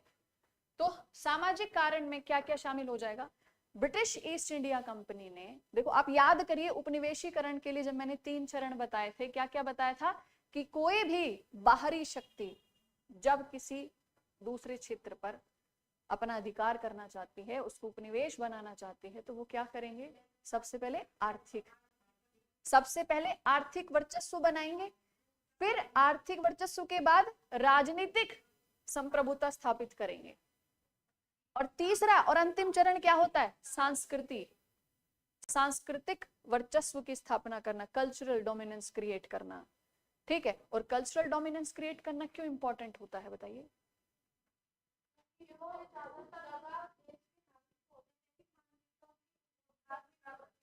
मान लीजिए ये एक क्षेत्र है और ये है इसकी बाउंड्री, ये इसका सीमा क्षेत्र, ठीक है, ये सीमाएं हैं इसकी। अब इस क्षेत्र को यदि उपनिवेश बनाना है, उपनिवेश का जो अंतर्निहित उद्देश्य होता है ना, छुपा हुआ जिसे कहते हैं कि जो मेन ऑब्जेक्टिव होता है वो क्या होता है, तो ये होता है कि इस बाउंड्री के अंदर जितना भी संसाधन है उसका उपयोग किसके लिए किया जाए, इसका उपयोग मातृ देश के लिए किया जाए, इंपीरियलिस्ट पावर जो साम्राज्यवादी शक्ति है उसके लिए किया जाए। ठीक है, अब यहां से क्या करेंगे, यहां के जितने भी संसाधन है उसका उपयोग करेंगे। अब बताइए यहां के संसाधनों में क्या क्या आ जाएगा, प्राकृतिक संसाधन आ जाएंगे सारे, और दूसरा मानव संसाधन। ठीक है, अब एक बात बताइए, क्या मानव की सहायता के बिना प्राकृतिक संसाधनों का दोहन या उपयोग हो सकता है? नहीं हो सकता ना। अगर कोई बाहर से आने वाले प्राकृतिक संसाधनों का उपयोग करना चाहते हैं यहाँ के, तो बिना ह्यूमन पावर नहीं कर सकते, और ये अगर इनके फेवर में नहीं है तो वो इनका यूज करने भी नहीं देंगे। बहुत लंबे समय तक आप प्रेशर क्रिएट करके बाय फोर्स कितने टाइम तक आप एक्सप्लॉइट कर सकते हो, है ना, नहीं कर सकते। तो क्या किया जाए, यहाँ की जो जनसंख्या है ना, यहाँ के जो लोग हैं, इनके ऊपर अपनी संस्कृति का प्रभाव बना दो, और इनकी मानसिकता में ये विचार ले आओ कि अगर हम इनको फेवर करते हैं तो जो शासन व्यवस्था यहाँ पर है वही शासन व्यवस्था यहाँ आ जाएगी, और उस शासन व्यवस्था को यहाँ लाने के लिए हमें क्या करना है, उन लोगों को फेवर करना। ठीक है, अब जब वो यहाँ पे इनको समझाएंगे, इनको अपने फेवर में करेंगे, तो अपनी संस्कृति यहाँ पर लागू करेंगे। ठीक है, कल्चरल डोमिनेंस क्रिएट करेंगे, और इसके लिए किस चीज का सहारा लिया जाता है, शिक्षा, साहित्य। बार बार ये बताना, जैसे वो अक्सर किया करते थे कि आपकी नस्ल कैसी है, आप असभ्य लोग हैं भारतीय, हम सभ्य लोग हैं, है ना। अब एक बात बताइए, देखो मैं तो, कोई ब्रिटिशर्स देख रहा हो तो बहुत अच्छी बात है, देखे और सुने, सच सुने। ठीक है, कि दुनिया के सबसे असभ्य लोग, ठीक है, दुनिया के सबसे सभ्य लोगों को असभ्य कह के चले गए। सिर्फ किताबी ज्ञान होना किसी को सभ्य नहीं बनाता है। ये कहाँ की सभ्यता थी कि दूसरी जगह के रिसोर्सेस को एक्सट्रैक्ट करके वहां के ह्यूमन को, वहां के मानव को आप इतना पीड़ित करके, इतनी गंभीर खराब कंडीशन में डाल के आप यहाँ से चले गए हो, दूसरों के अधिकार की चीजों को लेकर आप अपने देश चले गए हो, तो ये सभ्यता की निशानी तो नहीं है। तो जब आप नहीं हो सभ्य तो कहो भी मत, आप कहो कि हम शोषणकारी हैं, आप कहो हम अत्याचारी हैं, ठीक है ना। तो इसीलिए क्या किया, उन्होंने अपनी संस्कृति का प्रभाव भारत पर छोड़ा। ठीक है, चलिए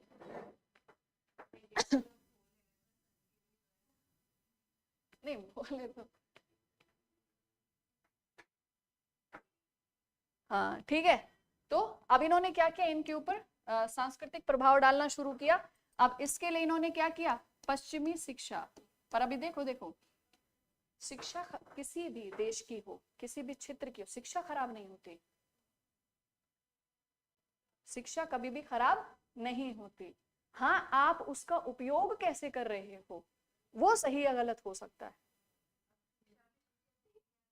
हाँ जी, आप शिक्षित हो और आप उससे दूसरे को भी शिक्षित बना रहे हो, उसको राजनीतिक रूप से जागरूक कर रहे हो ताकि वो भी अपना जीवन सुधार सके, अपना डेवलपमेंट कर सके, तब तो आप सही मायने में शिक्षित भी हो, मोरल भी हो, नैतिक भी हो। वो शिक्षित तो थे, एजुकेटेड तो थे, बट मोरल वैल्यूज उनमें नहीं थी। और ये भारतीय समाज की खूबी है कि भारत में शिक्षा भी हमेशा से थी और मोरल एजुकेशन भी हमेशा से थी। इसीलिए तो कहा जाता है कुछ बुराइयां दूर हो जाए तो भारतीय समाज जैसा समाज दुनिया में कहीं नहीं है। ठीक है, वरना इतना विविधता वाला देश, नॉर्थ से साउथ तक, ईस्ट टू वेस्ट, आप देख लो, जिसको प्रकृति ने ही इतनी विविधता दे दी हो, प्राकृतिक विविधता ही इतनी है। आप सोच के देखिए, भारत में पहाड़ भी हैं, नदियां भी हैं, पठार भी हैं, मैदान भी हैं, ठीक है, घाटियां भी हैं, भारत में तट भी है, भारत में डेजर्ट भी है, कहते हैं कि अगर जितने तरीके की वनस्पति आप विश्व में देख सकते हो ना, उतनी आपको भारत में मिल जाएगी। जितने मौसम आप बाहर देख सकते हो उतने मौसम आपको भारत में मिल जाएंगे। तो भारत का दर्शन कर लो, कहीं और जाने की जरूरत ही नहीं है। हाँ, बस एक चीज है, भारत के समाज की कुछ चीजें अगर और थोड़ी सी इंप्रोवाइज हो जाएं और थोड़ा सा हम प्रोग्रेसिव माइंडसेट के हो जाएं, लेकिन संस्कृति से दूर ना जाएं। प्रोग्रेसिव माइंडसेट का होने का मतलब ये नहीं है कि आप अपनी संस्कृति को भूल रहे हो। ठीक है, चलिए ठीक है, ये इंडियन सोसाइटी वाला आ रहा है अभी फ्लो, इसको बंद किया जाए। एक सेकेंड। हाँ, तो सामाजिक कारण में लिख लीजिए पहला पॉइंट, लिखो, ब्रिटिश ईस्ट इंडिया कंपनी ने भारत में, ब्रिटिश ईस्ट इंडिया कंपनी ने भारत में अपना सांस्कृतिक प्रभुत्व स्थापित करने के लिए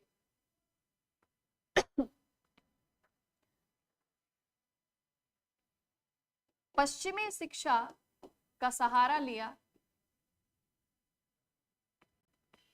पश्चिमी शिक्षा का सहारा लिया।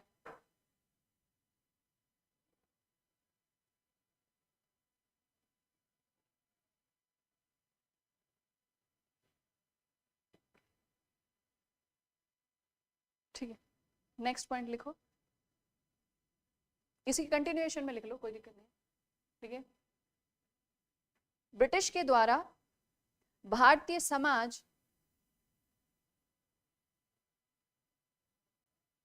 से जुड़ी हुई प्रथाओं का विरोध किया गया और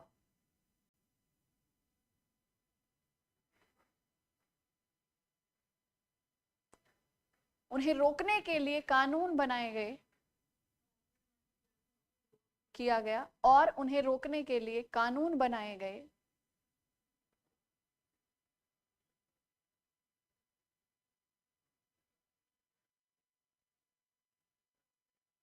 इन कानूनों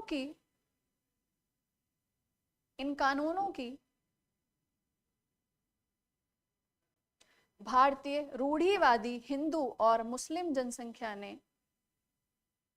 भारत की रूढ़िवादी हिंदू और मुस्लिम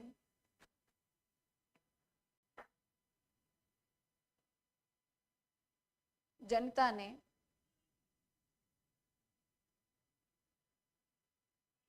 आलोचना की,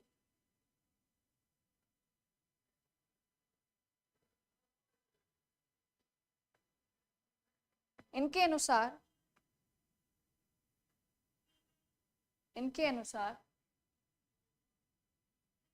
ब्रिटिश कंपनी भारत के सामाजिक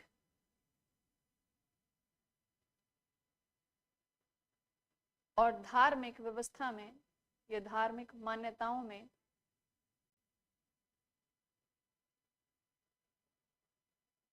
हस्तक्षेप कर रही है, या हस्तक्षेप कर रही थी, लिखना, हस्तक्षेप कर रही थी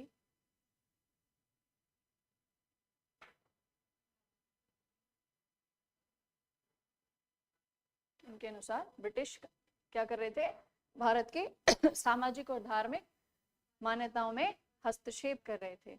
ठीक है, जो इनको बिल्कुल भी बर्दाश्त नहीं था, इसलिए इन्होंने क्या किया, विरोध करना शुरू किया। तो लिखो, अतः यह रूढ़िवादी समूह भी 1857 की क्रांति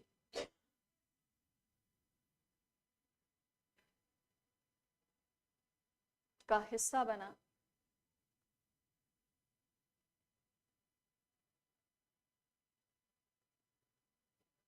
ठीक है, 1857 की क्रांति का हिस्सा बना। तो ये सामाजिक कारण हुए कि ब्रिटिशर्स ने क्या किया था, भारत में सामाजिक और धार्मिक सुधार आंदोलन चलाए। ठीक है, और उन सामाजिक धार्मिक सुधार आंदोलनों से भारत का जो रूढ़िवादी वर्ग था, कुछ, सभी नहीं, नॉट ऑल, कुछ जो रूढ़िवादी लोग थे, इसके ऊपर प्रतिक्रिया आई। किसकी? रूढ़िवादी लोगों की।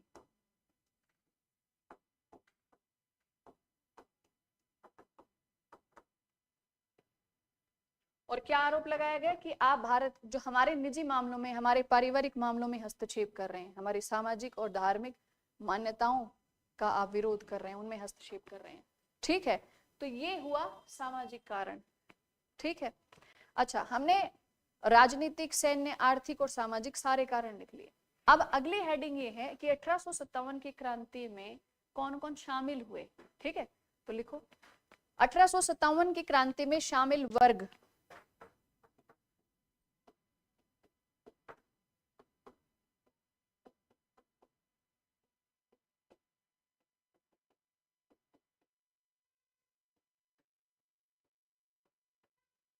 देखो ये बहुत ज्यादा इंपॉर्टेंट है जानना कि आखिर कौन कौन, या भारतीय समाज का कौन कौन सा हिस्सा या कौन कौन सा वर्ग 1857 की क्रांति में शामिल हुआ। ठीक है, क्योंकि जो लोग शामिल हुए, ठीक है, एक तो शामिल कौन कौन हुए ये जरूरी है। जितने लोग शामिल हुए, क्या उन सभी का उद्देश्य एक था, या जितने वर्ग थे वो सब अपने अपने उद्देश्यों के लिए लड़ रहे थे? अपने अपने उद्देश्यों के लिए लड़ रहे थे ना। तो जब सबके उद्देश्य अलग अलग थे, ठीक है, तो क्या इसे स्वतंत्रता का पहला संघर्ष कह देना चाहिए? नहीं ना। और क्या इसे पूरे तरीके से सिपाही विद्रोह कह देना चाहिए? नहीं ना। चलो तो अभी देखो, अब आप बताते रहेंगे और मैं यहाँ लिखती रहूंगी। ठीक है, जो भी आपने लिखा है राजनीतिक कारण, सैन्य, आर्थिक और सामाजिक, उन सबको ध्यान में रखते हुए आप बताते चलेंगे कि कौन कौन इसमें शामिल था। तो आप शुरू करिए, बताइए सबसे पहले। ना ना, अभी पॉइंट लिखते चलेंगे बस। बताइए सबसे पहले। हाँ, वहीं से शुरू करिए। राजनीति ऑनलाइन वाले भी बताएं। भारतीय राज्य, कुछ, नॉट ऑल, कुछ भारतीय राज्य इसमें शामिल हुए। ब्रैकेट में लिख लो शासक वर्ग।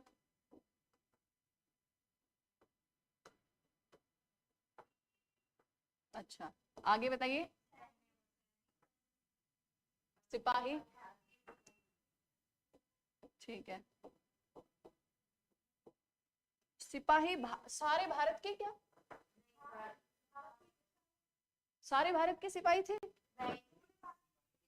सिपाही तो थे, मैंने इसीलिए यहाँ पे भारतीय शब्द नहीं लिखा।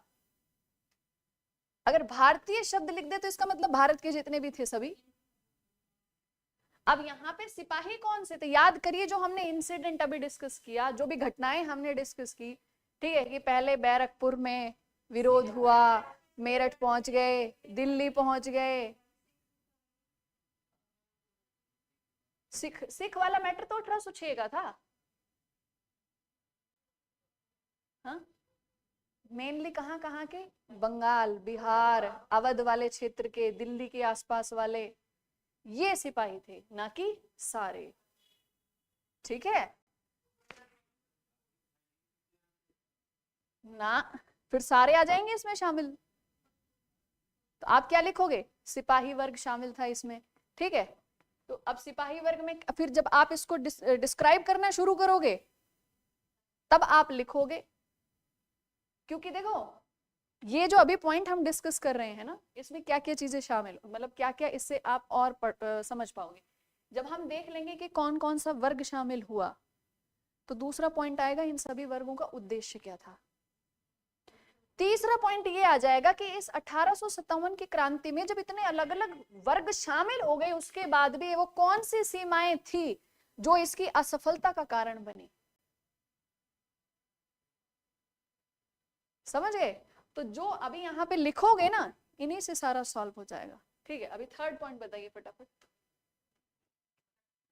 हाँ, कौन थे? हाँ, कृषक, ठीक है, कृषक वर्ग, ठीक है। और बताइए। ठीक है, कृषक वर्ग के साथ ही आपने जो भी नाम लिया पीछे, क्या सारे जमींदार थे? तो क्या कहेंगे?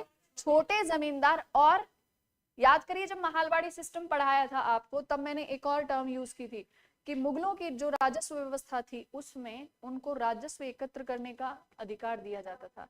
क्या कहा जाता था उनको? तालुकदार, है ना? तो यहाँ पे क्या लिखेंगे? छोटे जमींदार और तालुकदार।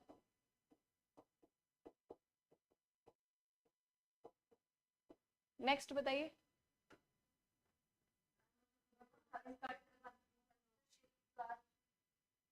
मजदूर वर्ग, ठीक है। और आपका पॉइंट,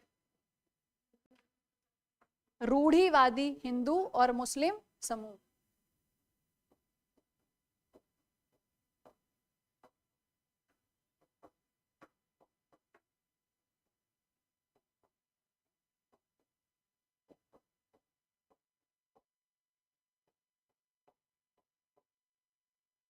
ठीक है, और बताइए।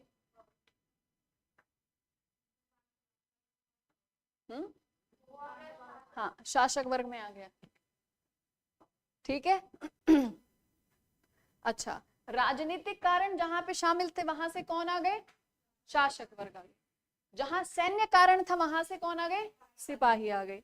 जहां आर्थिक कारण थे वहां से कृषक, छोटे जमींदार, तालुकदार, मजदूर वर्ग आ गए। जहां सामाजिक कारण था वहां से कौन आ गए? रूढ़िवादी हिंदू और मुस्लिम समाज आ गया। ठीक है, अब मेरा यहाँ पर एक सवाल है और वो ये है, बताइए, हाँ फिर लिख भी देती हूँ, बताइए कौन सा वर्ग शामिल नहीं था? लिखने भी नहीं दिया। शामिल नहीं, सीधा ही लिख देती हूँ मैं।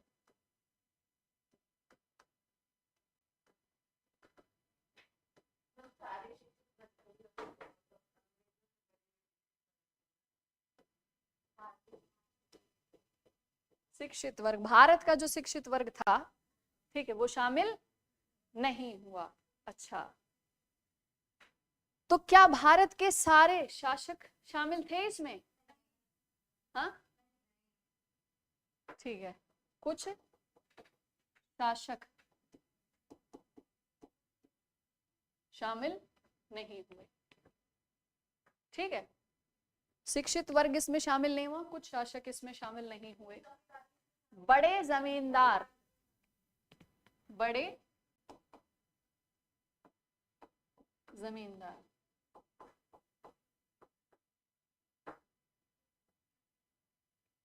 ठीक है। तो राजनीतिक कारणों में अगर देखें तो सारे शासक शामिल नहीं थे, तो हमने क्या लिख दिया? कुछ शासक इसमें शामिल नहीं थे। ठीक है, शिक्षित वर्ग शामिल नहीं था समाज से। ठीक है, आर्थिक कारणों में से अगर देखें तो बड़े जमींदार इसमें शामिल नहीं थे। और पूरे भारत के सैन्य कारण देखें तो सारे सैनिक भी इसमें शामिल नहीं थे। ठीक है, ब्रिटिशर्स बड़े तेज थे।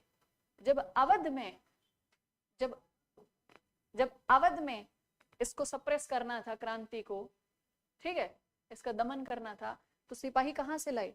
गोरखाज लाए। ठीक है, गोरखा लेकर आए। ठीक है, इधर से अफगानी, पठान, ठीक है, उधर से सिख। सोच के देखिए आप, क्रांति का दमन करने के लिए एक जगह के सैनिकों का दमन करने के लिए दूसरी जगह के सैनिकों का इस्तेमाल किया गया, उसी जगह के सैनिकों को नहीं शामिल रखा पूरा। अगर उसी जगह के सैनिकों को शामिल कर देंगे तो पता चले अभी इधर गोलियां चला रहे हैं, वापस घूम गए तो दिक्कत थी ना। भाई बंधु याद आ जाते, और आते, डेफिनेटली आते। तो उनको लगा कि देखो मैटर यहाँ पे एक ही था, जो रीजन था वो सेम था। तो नॉर्थ इंडिया के जो सोल्जर्स थे, जो सिपाही थे, जो विरोध कर रहे थे, उनके विरोध को रोकने के लिए साउथ से सिपाही गए, नॉर्थ वेस्ट से सिपाही गए, गोरखास को लेकर आए और यही रीजन है, जब 1857 की क्रांति जब खत्म हुई, जब एक तरीके से, पूरे तरीके से विफल भी नहीं कहेंगे, पूरे तरीके से सफल भी नहीं थी, ठीक है, लेकिन क्रांति का जैसे ही अंत हुआ उसके बाद ब्रिटिशर्स ने क्या करना शुरू कर दिया, इन्होंने कास्ट और वर्ग के हिसाब से, है ना, सिपाहियों की अलग अलग बटालियन बना दी, अलग अलग rifles, Rajput rifles, Sikh regiment, Gorkha regiment, समझ रहे हो? क्यों बनाई ये? ताकि सिपाहियों को पता रहे एक नहीं हो आप, ध्यान रखो, आप एक नहीं हैं, अलग अलग हैं आप, ताकि जो भारतीय समाज में जो मान्यताएं हैं, जो परंपराएं हैं, उसको सैन्य वर्ग तक लागू किया जाए और इनको हर जगह, हर क्षेत्र में बताया जाए कि आप एक दूसरे से अलग हैं। यूनिटी को रोकना, समझ रहे हो? ठीक है, अच्छा, तो ये वर्ग शामिल थे, ये शामिल नहीं थे। अब आप ये बताइए कि जो वर्ग शामिल थे उनके उद्देश्य क्या क्या थे? यहां पे लिख लेते हैं शामिल वर्गों के उद्देश्य।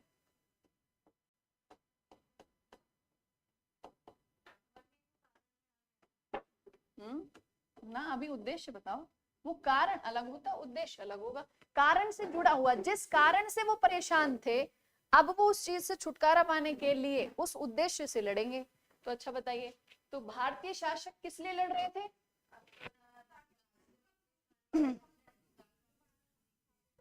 अपने अपने राज्य क्षेत्र को, राज्य अधिकार को वापस लेने के लिए, उसको बचाने के लिए, ठीक है, ध्यान से सुनना, अपने अपने क्षेत्र को, मतलब अगर झांसी की रानी लक्ष्मीबाई अगर युद्ध में, क्रांति में शामिल हुई, तो उनका उद्देश्य क्या था? झांसी को ब्रिटिशर्स से वापस लेना, ठीक है। प्राइमरी जो ऑब्जेक्टिव था, जो प्राथमिक उद्देश्य था, वो यही था कि अपने राज्य को बचाना। सेकेंडरी में क्या आ गया था कि ब्रिटिशर्स का विरोध, लेकिन प्राइमरी क्या रहा? अपना क्षेत्र बचाना। इसी तरीके से जितने भारतीय राज्य इसमें शामिल हुए, उन सबके उद्देश्य क्या थे? अपने अपने। तो यहां पर लिखिए,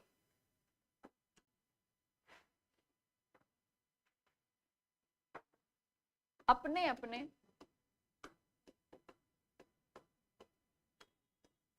राज्य क्षेत्र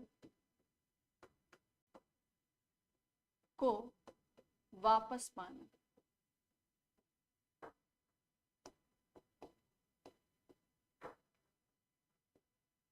ठीक है, अच्छा, सिपाही, भारतीय और यूरोपीय सिपाही के बीच में जो भेदभाव हो रहा था, उसको खत्म करना, ठीक है। तो लिख लीजिए, सिपाहियों, हाँ, को समान अवसर और सम्मान,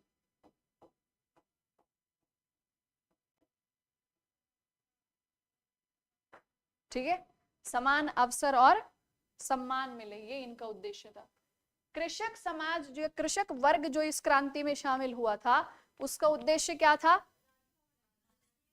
राजस्व में कमी, जमींदारों की जो शोषणकारी नीति है उसको खत्म करना, ठीक है, हाँ, ठीक है, लिखो, राजस्व में कमी,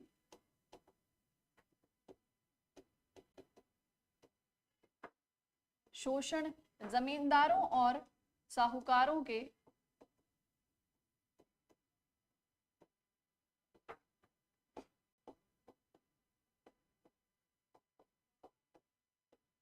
शोषण से मुक्ति,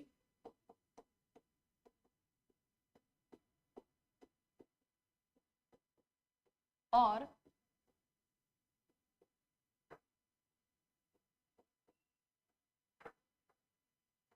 भूमि पर अधिकार।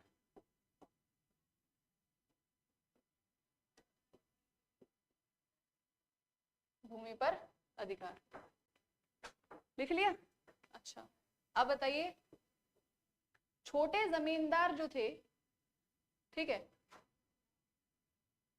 इनका उद्देश्य क्या था, छोटे जमींदार और तालुकदार, कि इनको, इनकी जो पहले समाज में जो प्रतिष्ठा थी वो वापस से मिल जाए, इनको जो इनकी स्थिति थी उस हिसाब से इनको नौकरी, इनको काम भी मिले, समझ रहे हो, क्योंकि तालुकदार और जो छोटे जमींदार थे उनके आर्थिक लाभ उनसे छिन चुके थे, साथ साथ में जो सामाजिक स्तर था उसमें भी गिरावट आ चुकी थी। ठीक है, तो यहाँ पर क्या, इनके सामाजिक और आर्थिक अधिकार, आर्थिक अधिकारों की पुनर्प्राप्ति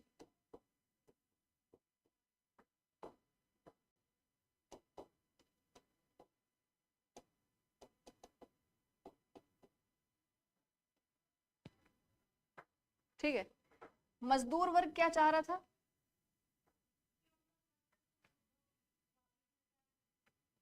अब मजदूर बन चुके हैं वो, अब वो क्या चाहेंगे कि उनका वेतन अच्छा हो, है ना,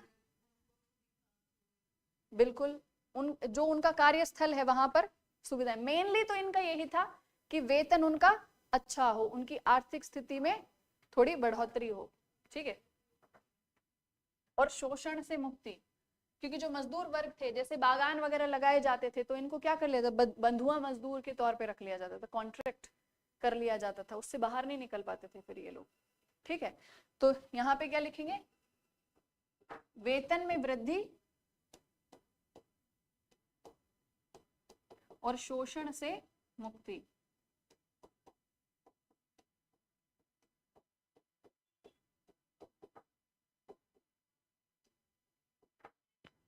उसके बाद जो रूढ़िवादी, जो हिंदू और मुस्लिम समुदाय था, ये क्या चाह रहे थे कि ये सामाजिक और धार्मिक मामलों में हस्तक्षेप ना करें। ठीक है, और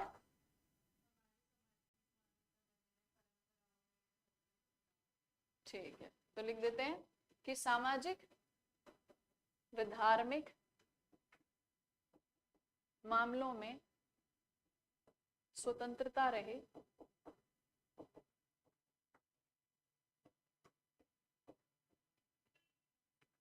ठीक है, और हस्तक्षेप ना हो।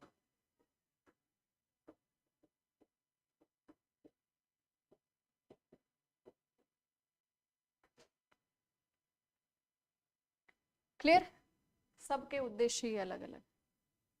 अब एक बार गौर करिए कि कौन कौन सा वर्ग शामिल हुआ और उन सबके उद्देश्य क्या थे, बताइए। भारतीय राज्य शामिल हुए, उनका उद्देश्य क्या था कि उनका राज्य क्षेत्र इनको मिल जाए।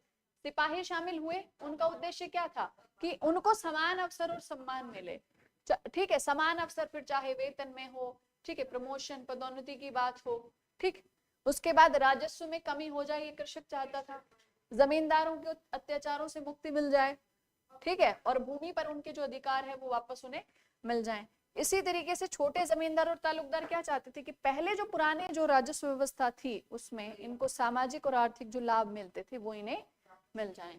ठीक है, उसके बाद मजदूर वर्ग क्या चाहता था कि इनके वेतन में वृद्धि हो और शोषण से इनको मुक्ति मिल जाए, और सामाजिक धार्मिक मामलों की स्वतंत्रता और शासन इसमें हस्तक्षेप ना करे। ये कौन चाहता था, रूढ़िवादी समाज। एक बात बताइए, देखो अभी ये टॉपिक हमने कंप्लीट कर लिया, इसके बाद एक दिन और चलेगी ये क्लास, कि सिपाहियों का तो हमने देख लिया कि किस तरीके से वो शामिल हुए, लेकिन जो आम जनता है, जो बाकी के जितने भी वर्ग हैं, ये 1857 की क्रांति में किस तरीके से शामिल हुए, ये भी जानना जरूरी। कहा जाता है कि सिपाहियों ने तो मार्च में ही शुरू कर दिया था, ठीक है, मार्च से ही सिपाहियों का विद्रोह शुरू हो गया था, और मई में क्लियरली देखा गया कि एकजुट हो गए सारे सिपाही।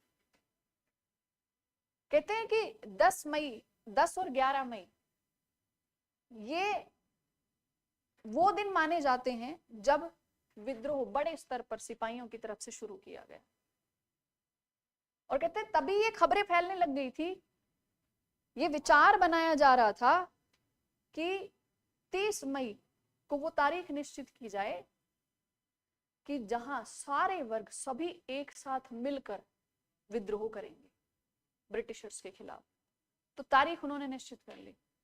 अब तारीख तो निश्चित कर ली, पर जैसे जैसे विद्रोह शुरू हुआ वैसे वैसे कहते हैं कि प्रॉपर कम्युनिकेशन नहीं हो पाया। ठीक है, प्रॉपर कम्युनिकेशन की कहीं ना कहीं कमी हो गई, नेतृत्व की कहीं ना कहीं कमी हो गई, और जब जिसको सही लगा वो तब क्रांति में शामिल हो गया। ठीक है, तो सब वो कहते हैं ना कि एक साथ अटैक करने के बजाय सबका क्या हुआ, सब अपने अपने हिसाब से इसमें शामिल हो गए, हर वर्ग अपने हिसाब से इसमें शामिल होता चला गया। तो जो कहते हैं ना यूनिफॉर्मिटी कहते हैं, वो इसमें यूनिफॉर्म स्ट्रक्चर इसमें देखने को नहीं मिला। लोगों ने अपनी क्रांतिकारी जो विचार थे वो एक जगह से दूसरी जगह पहुंचाने के लिए पता है किन चीजों को संकेत बनाया, रोटियां बना बना के गांव गांव में भेजी गई, ताकि गांव को संदेश मिले कि अब क्रांति में शामिल होना है। रोटियां क्यों क्यों चुना गया उनको?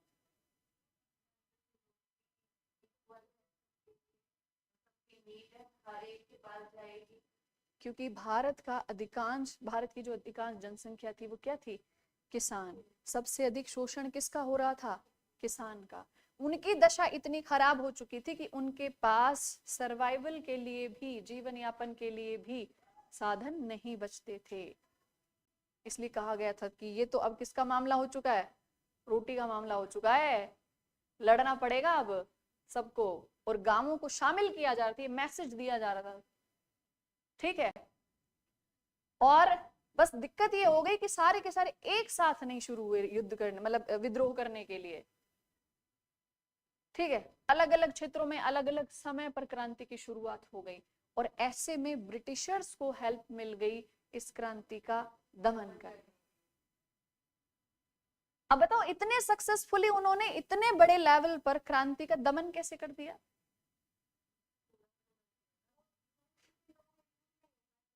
अच्छा, और अलग अलग क्षेत्रों में क्रांति हुई।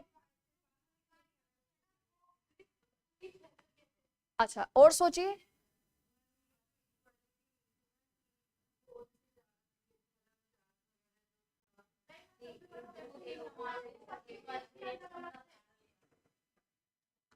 अच्छा चलो देखो, मैप बनाते हैं इंडिया का।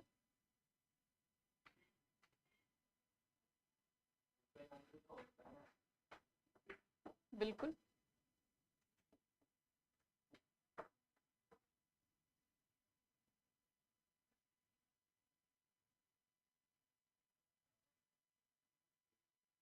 अच्छा अगर हम 1857 की क्रांति की बात करें तो क्रांति के मुख्य केंद्रों में ये क्षेत्र मुख्य थे। ठीक है, कुछ इधर मध्य भारत वाले क्षेत्र भी। ठीक है, मतलब पूरे भारत पर क्रांति का प्रभाव नहीं था, लेकिन फिर भी अगर मैप में अगर आप ये एरिया देखते हो, और मैं ये कहती हूँ कि अलग अलग क्षेत्रों में अलग अलग समय पर क्रांति शुरू हो गई। ठीक है, तो बहुत ज्यादा गैप तो यहाँ पे भी नहीं रहा भाई, 5-10 दिन का फर्क हुआ, हफ्ते 10 दिन का फर्क हुआ, 15 दिन का फर्क हुआ, तो ऐसे अलग अलग टाइम पर ही एक बार मिलिट्री को यहाँ भेजना, एक बार यहाँ भेजना, एक बार यहाँ भेजना, एक बार यहाँ भेजना, समझो। तो क्रांति अलग अलग क्षेत्र, जब एक जगह पर क्रांति हो जाए तो सारी सेना को उस एक जगह पे लगाना होता है। अलग अलग क्षेत्रों में क्रांति हो रही है, अलग अलग वर्ग के द्वारा क्रांति की जा रही है, तो अलग अलग क्षेत्रों में सैनिकों को भेजना ये कैसे उस मतलब सफल रहा उनके लिए, बताइए। और सोचो,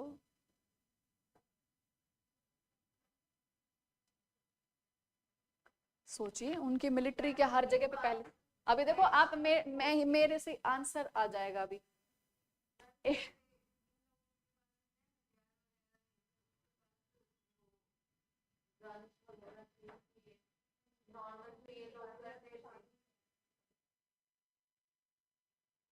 हाँ,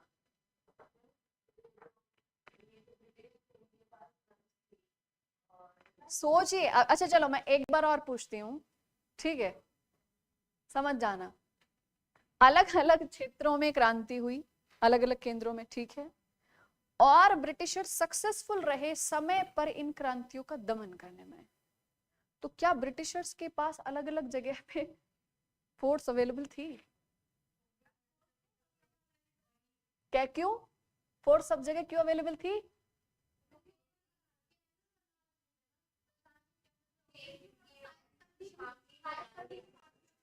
सहायक संधि, यही तो सुनना था। सहायक संधि के माध्यम से उन्होंने क्या कर रखा था, हर जगह पे अपने अपने ब्रिटिश फोर्स बनाकर रखी हुई थी। ठीक है, इसलिए अलग अलग जगह पर अलग अलग वर्गों को सप्रेस करने के लिए, उनका दमन करने के लिए उनके पास फोर्स की भी कोई कमी नहीं है। अब आप सोच के देखिए कि भारत की धरती, भारत के ही लोग। अच्छा एक क्वेश्चन, इस क्रांति में जो लोग शामिल हुए वो कौन थे? भारतीय थे। इस क्रांति का जो दमन किया गया वो किसके द्वारा किया गया?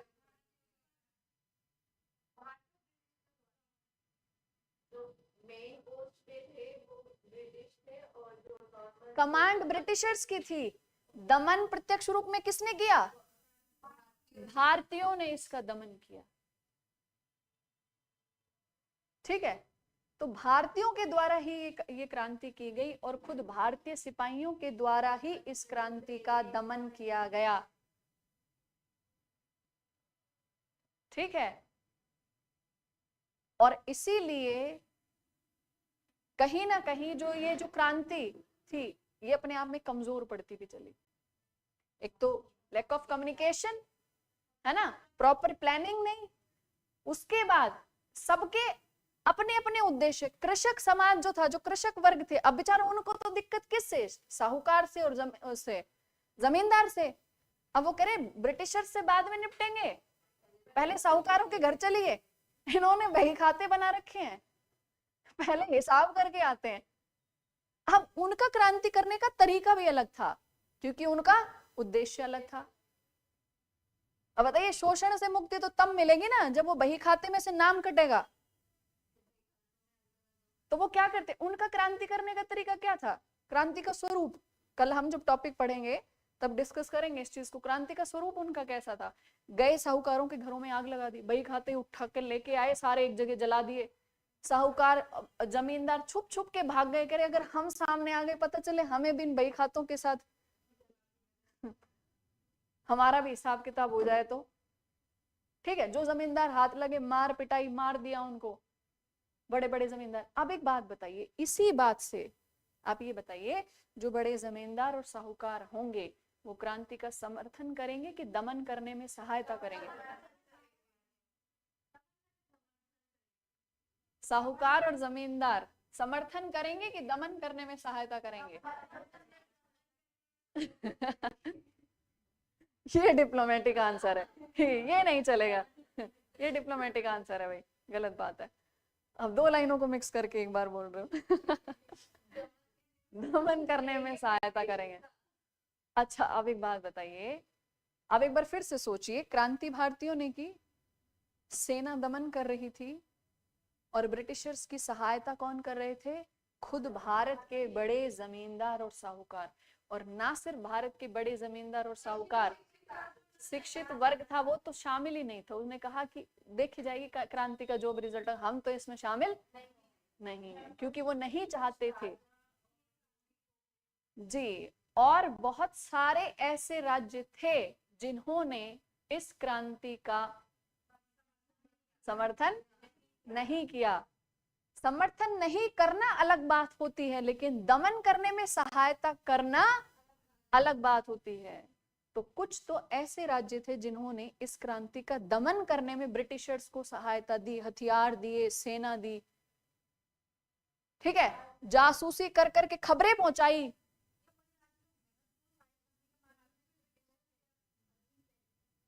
और भी जो ये चाहते थे कि अब ब्रिटिश कंपनी अगर इस क्रांति का दमन करने में सक्सेसफुल हो गई तो हमें रिवॉर्ड्स मिलेंगे, हम इनके फेवर वाले राज्य हो जाएंगे। ठीक है, एक विरोधी हो गए जिन्होंने क्रांति में हिस्सा ले लिया, वो सब कैसे हो गए? विरोधी। और दूसरे कौन हो गए? फेवर वाले, पक्ष वाले हो गए। ठीक है, तो आज कारण पढ़े हमने और उद्देश्य पढ़े, काफी हद तक उसका स्वरूप भी देखा। कल क्रांति के मुख्य केंद्र, उनके नेता, मैप लेके आना, ठीक है। और चलो मैप नहीं भी लेके आओगे तो एक काम करेंगे, मैं नाम लिखवाऊंगी, लोकेशन आपका होमवर्क होगा, ठीक है, वो ज्यादा अच्छा लगेगा। इस बहाने आप क्या करोगे, घर पे जाके कॉपी आप वापस से खोलोगे, पढ़ लेते हैं, कुछ होमवर्क मिला है अब तो काम कर लेते हैं, ठीक है। तो कल क्रांति की घटनाएं, उनके मुख्य केंद्र, उनके मुख्य नेता, क्रांति की सीमाएं, और जो शासक थे उन्होंने समर्थन क्यों नहीं किया, विरोध मतलब क्रांति के दमन में सहयोग क्यों किया, शिक्षित वर्ग क्या सोच रहा था, उसके क्या विचार थे, ये जानना बहुत ज्यादा जरूरी है। तो कल की क्लास भी इंपॉर्टेंट है, बल्कि मैं तो ये कहूंगी बहुत ही ज्यादा इंपॉर्टेंट है, ठीक है। तो आज वाली क्लास को रिवाइज करके आना और बुक पढ़ के आइएगा, कृपया करें थोड़ी सी बुक पर, खुद पर थोड़ी कृपा करें। क्यों नहीं पढ़ते हो आप किताब? मुस्कुराइए मत, जवाब दीजिए।